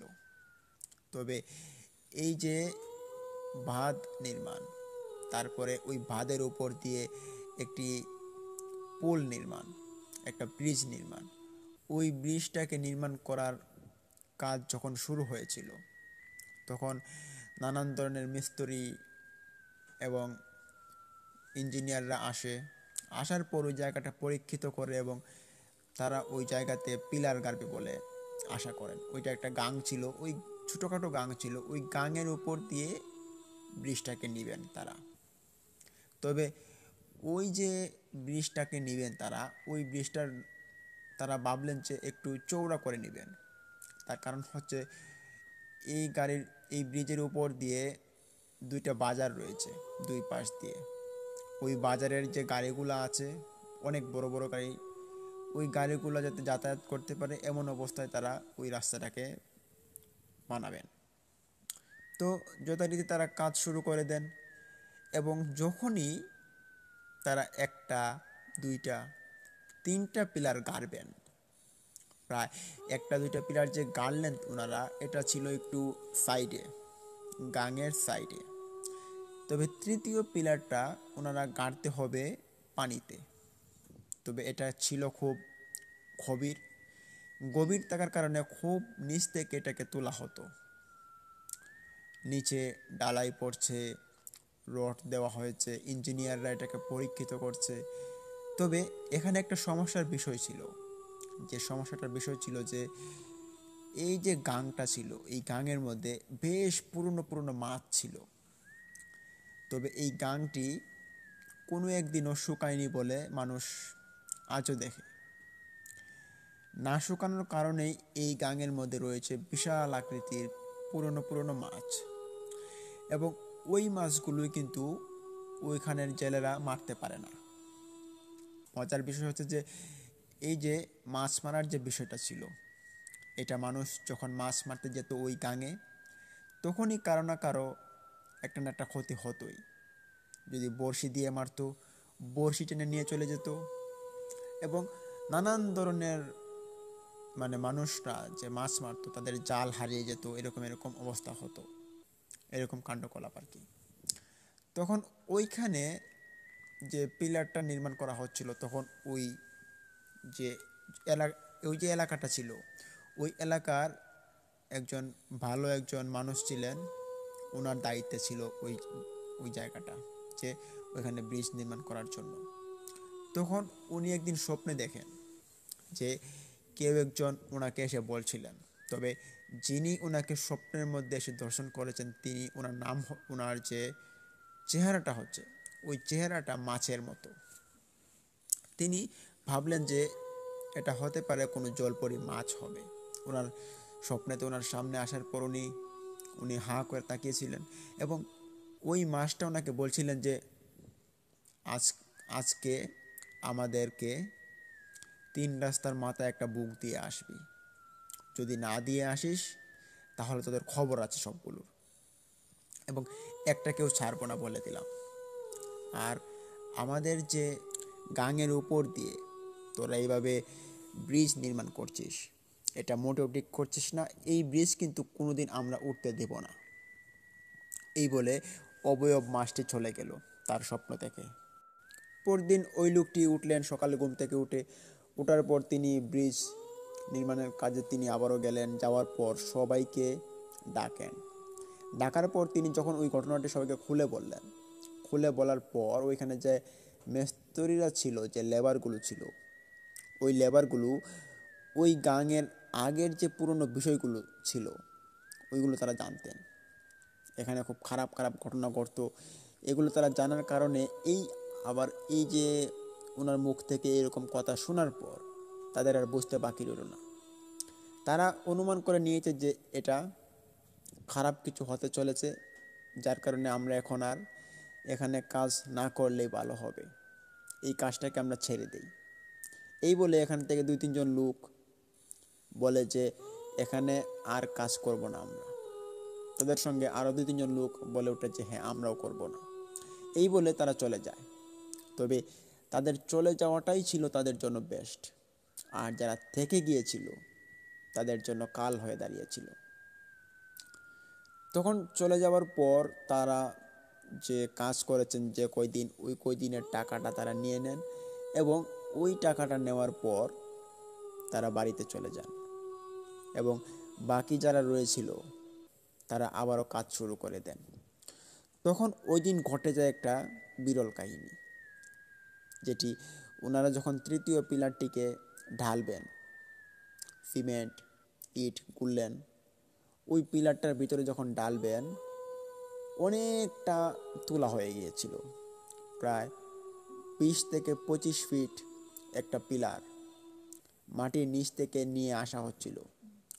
তখনই হঠাৎ এক আচমকা, তখন ওইখানে থাকা লোকজন সবাই দেখেছিল যে একটি আচমকা অবয়ব, তবে এটি হচ্ছে একটি মাছের লেঙ্গুর, বিশাল আকৃতির, যেটি কিনা মনে হচ্ছিল পুরো গাংকে একাই সে দখল করে নিয়েছে। এত জোরে একটা বাড়ি দিয়েছে যে একটা পিলারের মধ্যে, যে পিলারটা গড়িয়ে গিয়েছে এবং উপরে থাকা যে ব্রিজের অনেকাংশ কাজ হয়েছিল সেই অংশটুকু একবারে পানিতে ছড়িয়ে দিয়েছে। একবারে কাম শেষ। তখন কি হলো, ওই যে মাছটা বাড়ি দেওয়ার পর সবগুলো ভেঙে সে চলে গেল মাটিতে, মানে পানির নিচে আবারও ডুব দিয়ে চলে গেল। তখন উপরে থাকা মানুষজন সবাই দৌড়ে যার মতো আশ্রয় নিল এবং সবাই এই দৃশ্যটি দেখার পর সবাই ভয় পায় এবং ওইখান থেকে আরও কয়েকজন লেবার বিদায় নেয়। তবে যারা যারা বিদায় নিয়েছে তারাই লাকি ছিল, পরদিন আবারও কাজ হবে। এই কাজটা যে বন্ধ করার জন্য কেউ একজন তাদেরকে ভাতা দিচ্ছে, তারা সেটা কিছুতেই মানছে না। তারা এখানে ব্রিজ বানাবে মানে বানাবেই। তারপর যখন পরদিন আবারও ওই ব্রিজ বানানোর জন্য লোকজন আসে সকালবেলা, আসার পর পিলারের যখন মালগুলো গুলা হয়, ওই উপর থেকে একজন মানুষ পড়ে যায়। উপরে কাজ করতেছিল, কাজ করতে করতে হঠাৎ করে সে পড়ে যায় এবং পড়ে যাওয়াতেই কিন্তু সীমাবদ্ধ ছিল না, তিনি পড়ে যাওয়ার পর মারা গিয়েছেন। এটা দেখতেই পারেন ওইখানে কর্মচারীবৃন্দ সকলেই দেখতে পেরে ওনারা সবাই শোকাহত হন। কেননা যে ছেলেটা মারা গিয়েছে তার বয়স প্রায় আনুমানিক 25 থেকে 30 হবে, নতুন সদ্য বিয়ে করেছে বলে কথা। তার অকাল মৃত্যু, তার সে মারা গিয়েছে, তাকে যথারীতিভাবে বাড়িতে পাঠিয়ে দেওয়া হয়। তখন আবারও কাজ শুরু করে দেওয়া হয়। তখন ওইখানে আরও একটি কাণ্ড ঘটে। যখন দুপুরবেলা হয়ে যায়, ওই সময় কিন্তু সকল যে লেবাররা ছিল তাদের খাবারের সময়টা হয়। ওই খাবারের সময়ে আরও একটি ঘটনা ঘটে। যখন ওই কন্ট্রাক্টরটা বাড়িতে চলে গিয়েছিল এবং কিছু লেবাররা ওই ব্রিজের উপর থেকে নিচে নামলেন, ওদের সাথে কিছু ইঞ্জিনিয়ারও ছিল। প্রায় ওখানে 14 থেকে 15 জন মানুষ ছিল, মানে কমতে কমতে। আর ওই মানুষগুলোর সঙ্গেই দুপুরবেলা একটা ঘটনা ঘটে যায়। তারা যখন খাওয়া দাওয়া করছিলেন, তারা সম্ভবত বাড়িতে যেতেন না, বাড়ি থেকে ভাত নিয়ে চলে আসতেন। আবার কোনো কোনো দিন কোনো হোটেল থেকে বা কোনো রেস্টুরেন্ট থেকে তারা খাবার নিয়ে এসে খাওয়া দাওয়া করে নিতেন, এভাবে আর কি। তো বরাবরের মতোই ওই দিন বাড়ি থেকে ভাত নিয়ে আসেন এবং সবাই মিলে ওইখানে খেতে বসেন। ভাত খেতে খেতে একজন পিছন থেকে লক্ষ্য করতে পারেন যে ওই যে গাঙের যে পানিটা রয়েছে ব্রিজের নিচে, ওই পানিতে কিছু একটা উমর হাম্মুর করছে, মানে মানুষের মতো কেউ একজন কাতরাচ্ছে, এটা সে দেখতে পায়। দেখার পরই সে আঙ্গুল দিয়ে ইশারা করে, দেখো ওই পানির মধ্যে কিছু একটা আছে। তখন ওই লোকটার কথা শুনে সব মানুষ পিছন দিকে তাকায়। তাকে সবাই একই দৃশ্য দেখতে পারে যে ওই পানি থেকে ঘুরে ঘুরে কিছু একটা ওঠার চেষ্টা করছে। তখন সবাই বিস্মিত হয়ে হাতের বাতটুকু ফেলে দেয় মাটিতে। অনেকে ভয় পায়, কিন্তু সবাই এক জায়গায় দাঁড়িয়ে আছে।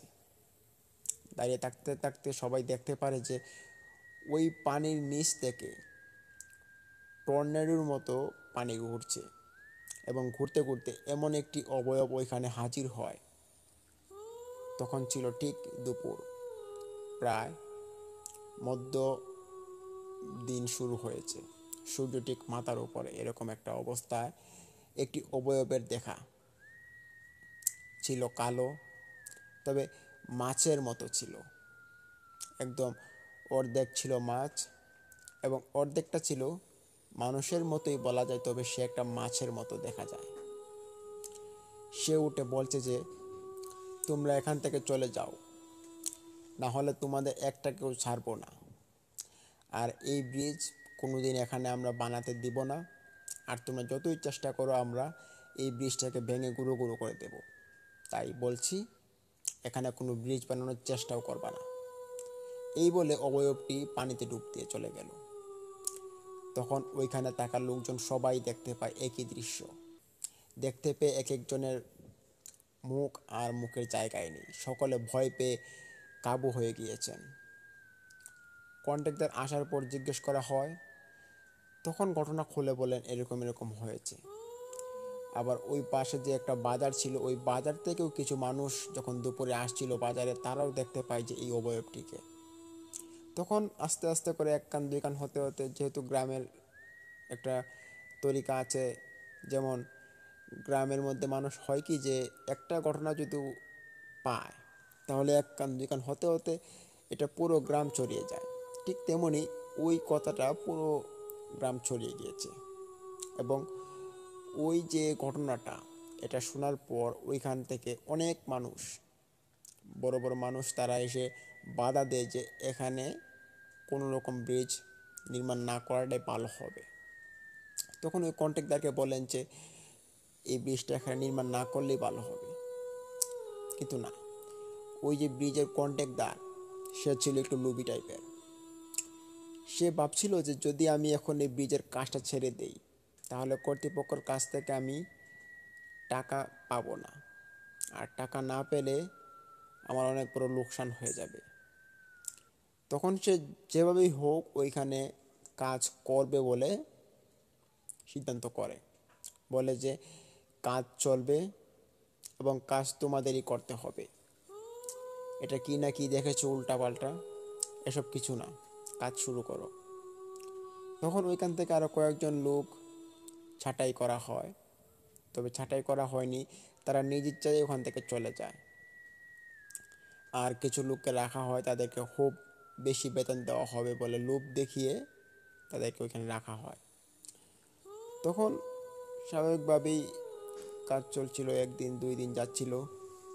কাজ করতে করতে যখন ওই আগের মতো পিলারটাকে, তৃতীয় নাম্বার পিলারটি সিরিয়ালে চলে আসে, তখন ওই তৃতীয় নাম্বার পিলারটিকে গাড়ার সময় হয়েছে।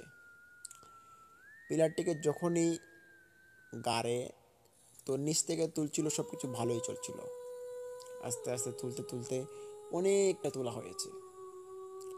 হঠাৎ যখনই পিলারটাকে জয়েন দেওয়া হবে, কিছু একটা অবয়ব পানির তল থেকে দিল জোরে একটা বাড়ি। একবারে খেয়ে ওই পিলারটা ভেঙে পড়ে, এবং ওই পিলারটা ভেঙে যাওয়ার সাথে সাথেই ওই উপরের যে ব্রিজের যে কাজ, কাজের যে অংশটুকু ছিল, যেমন ইট বালু সিমেন্ট, তারপরে যে ওই জোড়া দেওয়া অংশগুলো ছিল, সবগুলো ভেঙে পড়ে যায় এবং নিচে থাকা মানুষ সবগুলো মারা যায়। এবং মারা যায় ওইখানে ওই কন্ট্রাক্টরও। তাদের অদ্ভুত মৃত্যুতে অনেক মানুষই এটা রহস্য খোঁজার জন্য ব্যাখ্যা চেষ্টা করে থাকে, কিন্তু এই রহস্য যে খুঁজতে হলে ভালো কিছু মানুষের কাছে যেতে হবে। তবে এখানে কিছু জ্ঞানী মানুষ বুঝতে পেরে গিয়েছিল যে তাদেরকে মেরেছে ওই মাছ, যে মাছটা কিনা ওই গাঙের মধ্যে বসবাস করে। এছাড়া আর কে মারবে? এই মাছটা তাদেরকে আগে হুমকিও দিয়েছিল, হুঁশিয়ারি দিয়েছিল, কিন্তু তারা মানেনি। যাই হোক, ভালো হয়েছে যেটা হয়েছে। এই ভেবে কিছু মানুষ ছেড়ে দেয়, আবার কিছু মানুষ এটাকে ছাড়ে না। তারা ভাবলো যে এটার কোনো একটা ফায়সালা তদন্ত করবেই। তখন যেটা করা হয়, ওইখানে তখন নতুন নতুন কিছু ডুবুরি বের হয়েছিল। ওই ডুবুরি দুজনকে ডাকা হয়। তখন ডুবুরি দুজন রাজি হয়নি, বেশ কিছু টাকার বিনিময়ে দিয়ে তাদেরকে রাজি করানো হয়। তাদের কাজ হচ্ছে তারা পানির নিচে গিয়ে দেখবে যে কি আছে। তখন যথারীতিভাবে ওই ডুবুরিগুলো পানির নিচে লাফ দেন। ডুব দিয়ে যাওয়ার পর ওখানে তারা যা যা দেখতে পারেন, সেটা দেখার পর একজন ওইখানে রীতিমতো সেন্সলেস হয়ে পড়ে। তারা দেখছিলেন যে যখনই তারা পানির নিচে গিয়েছেন, পানির নিচে যখন ঘুরছেন ঘুরছেন কিছু দেখতে পারছেন না, তখনই তাদের একজনের হঠাৎ চোখ যায় বাম পাশ দিয়ে। বাম পাশে দেখতে পারে যে কেমন একটি মাছের মতো, তবে মাছ না, মানুষের মতো, তবে মানুষ না। এটি একটি অবয়ব, যার শরীরটা ছিল বেশ কালো, পুরো শরীরটা কালো। এই অবস্থা আর কি। এটা দেখার পর ওইখানে একজন সেন্সলেস হয়, এবং আরেকজন ছিল, উনি খুব শক্ত মনের মানুষ ছিলেন। উনি তাকে দেখতে পারে যে সে সেন্সলেস হয়ে যাচ্ছে, সে উপরের দিকে ভেসে উঠছে। তখন ওনাকে দৌড় দিয়ে গিয়ে ধরে এবং অক্সিজেনটা মুখে লাগান, এবং যথারীতিভাবে পানির উপরে চলে আসেন এবং উঠে ওনার চিকিৎসা করানো হয়। উপরে ওঠার পর জিজ্ঞেস করা হলে তারা বলেন যে এই অবস্থা দেখে এসেছে। তখন এই অবস্থা থেকে মুক্তি পাওয়ার জন্য ওইখানের লোকজনরা অনেক ভালো ভালো কবিরাজকে ডেকে আনে, এবং কবিরাজের দ্বারা এই জায়গাটিতে বাঁধ দেওয়া হয়, তাবিজ দেওয়া হয়, পরা পানি দেওয়া হয়, যেহেতু যাতে এরা এখান থেকে চলে যায়, এর জন্য অনেক রকমের কাজ করা হয়। কিন্তু কাজ যতই করুক, যেটা টাকার সেটা কি আর যাবে? এটাই হচ্ছে মেইন কাহিনীটা। তো প্রিয় লিসেনার্স, এই যে ব্রিজটা, এটা কিন্তু তারা আর কখনো বানাতে পারেনি, এবং ওই ব্রিজটাকে আর বানানোর জন্য কেউ চেষ্টাও করেনি। এখানে একটা শেষ রাস্তার মাথা গিয়ে অ্যাড হয়েছে, এপাশ থেকে ওপাশ থেকে। আর যতটুকু মানুষ যাওয়া আসা করে, এর আধা কিলোমিটার দূরত্বে আরেকটি ছোটোখাটো ব্রিজ নির্মাণ হয়েছে। সেই ব্রিজ দিয়েই মানুষ আসা যাওয়া করে থাকে, এবং ওই ব্রিজ দিয়েই এখন মানুষ চলাফেরা করে। তবে এটা এখন যে ঘটনাটা আপনাদের মাঝে বললাম, সেটা আজ থেকে প্রায় 45 বছর আগের ঘটনাটি, যেটি ঘটে গিয়েছিল। তো প্রিয় লিসেনার্স, এই ছিল আজকের আমাদের ভয়ানক ঘটনাগুলো, যে ঘটনাগুলো ইতিমধ্যে আপনাদের মাঝে আমরা উপস্থাপন করে দিয়েছি। আমরা আপনাদের জন্য সেরা বাছাইকৃত ঘটনাগুলো আমরা কালেক্ট করে থাকি। এটা করতে আমাদের অনেকটা কষ্ট হয়, তো আপনাদের জন্য আমরা একটু কষ্ট করতে রাজি আছি। তো প্রিয় লিসেনার্স, আপনাদের মাঝে আরও একটি কথা রিকোয়েস্ট করে বলতে চাইব যে আমাদের আজকের যে 3টা এপিসোড, 3টা ঘটনা নিয়ে আপনাদের মাঝে একটা এপিসোড বানিয়ে নিয়ে আসলাম। তো 3টা ঘটনা আপনাদের কেমন লাগলো কমেন্ট করুন, এবং ভিডিওতে লাইক দিন, শেয়ার করে বন্ধুবান্ধবদের মাঝে ছড়িয়ে দিন, এবং অবশ্যই আমাদের এই নতুন চ্যানেলটিকে সাবস্ক্রাইব করুন, পাশে থাকা বেল আইকনটি অন করে রাখুন। এবং আমাদের টার্গেট হচ্ছে আমরা আমাদের চ্যানেলটিকে ভেরিফিকেশনের দিকে এগিয়ে নিয়ে যাব। তো অবশ্যই আপনারা আমাদের চ্যানেলটিকে সাবস্ক্রাইব করুন, আমাদের পাশে থাকুন। আমরা নিশ্চয়ই ভবিষ্যতে একটা সুন্দর উপহার আপনাদেরকে দিতে পারবো। তাই সবসময় আমাদের সাথেই থাকুন। আর প্রিয় লিসেনার্স, যদি আপনাদের সাথে বা আপনাদের কোনো আত্মীয়র সঙ্গে কোনো রকমের কোনো ভৌতিক ঘটনাগুলো ঘটে গিয়ে থাকে, সেই ঘটনাগুলো আপনারা চাইলে আমাদের কাছে শেয়ার করতে পারেন। আপনারা আমাদের ইমেল অ্যাড্রেস আমাদের ডিসক্রিপশন বক্সে পেয়ে যাবেন। চাইলে আমাদের ইমেলে আপনারা লিখে বা রেকর্ডিং করে উভয়ভাবে আপনারা আমাদের মাঝে আপনাদের ঘটনাগুলো উপস্থাপন করতে পারেন, এবং সেই ঘটনাগুলো আমরা আমাদের শ্রোতাদের কাছে উপস্থাপন করব। তো প্রিয় লিসেনার্স, যদি কোনো রকমের ঘটনা ঘটে যায় তাহলে অবশ্যই পাঠিয়ে দিন আমাদের ইমেল অ্যাড্রেসে, এবং আমরা আপনাদেরকে নতুন নতুন ঘটনা উপহার দেওয়ার চেষ্টা করব সব সময়। যদি আপনার সাথে থাকেন তাহলে আমাদের আরেকটু সহজ হবে আমাদের পথটা অতিক্রম করা। তো আপনারা আমাদের জন্য সবাই দোয়া করবেন, এবং আমরা যেন এগিয়ে যেতে পারি তার জন্য আপনারা আমাদের সাথে থাকবেন। হ্যাঁ, আমরা অনেকটা এগিয়ে এসেছি, এটা শুধুমাত্র আপনাদের জন্য এসেছি, এবং আপনাদের হাত ধরে আমরা অনেকটা এগিয়ে যেতে চাই। তাই অবশ্যই আপনারা আমাদের সাথে থাকুন। তো প্রিয় লিসেনার্স, আজকের মতো এই পর্যন্ত আমি আপনাদের কাছ থেকে বিদায় নিতে চলেছি। তো দেখা হচ্ছে কালকে কোনো নতুন একটি এপিসোড নিয়ে। তো কালকের যে এপিসোডগুলো আপনাদের মাঝে উপস্থাপন করব, সেই ঘটনাগুলো আমি মনে করি আজকের থেকে অনেক বেস্ট হবে।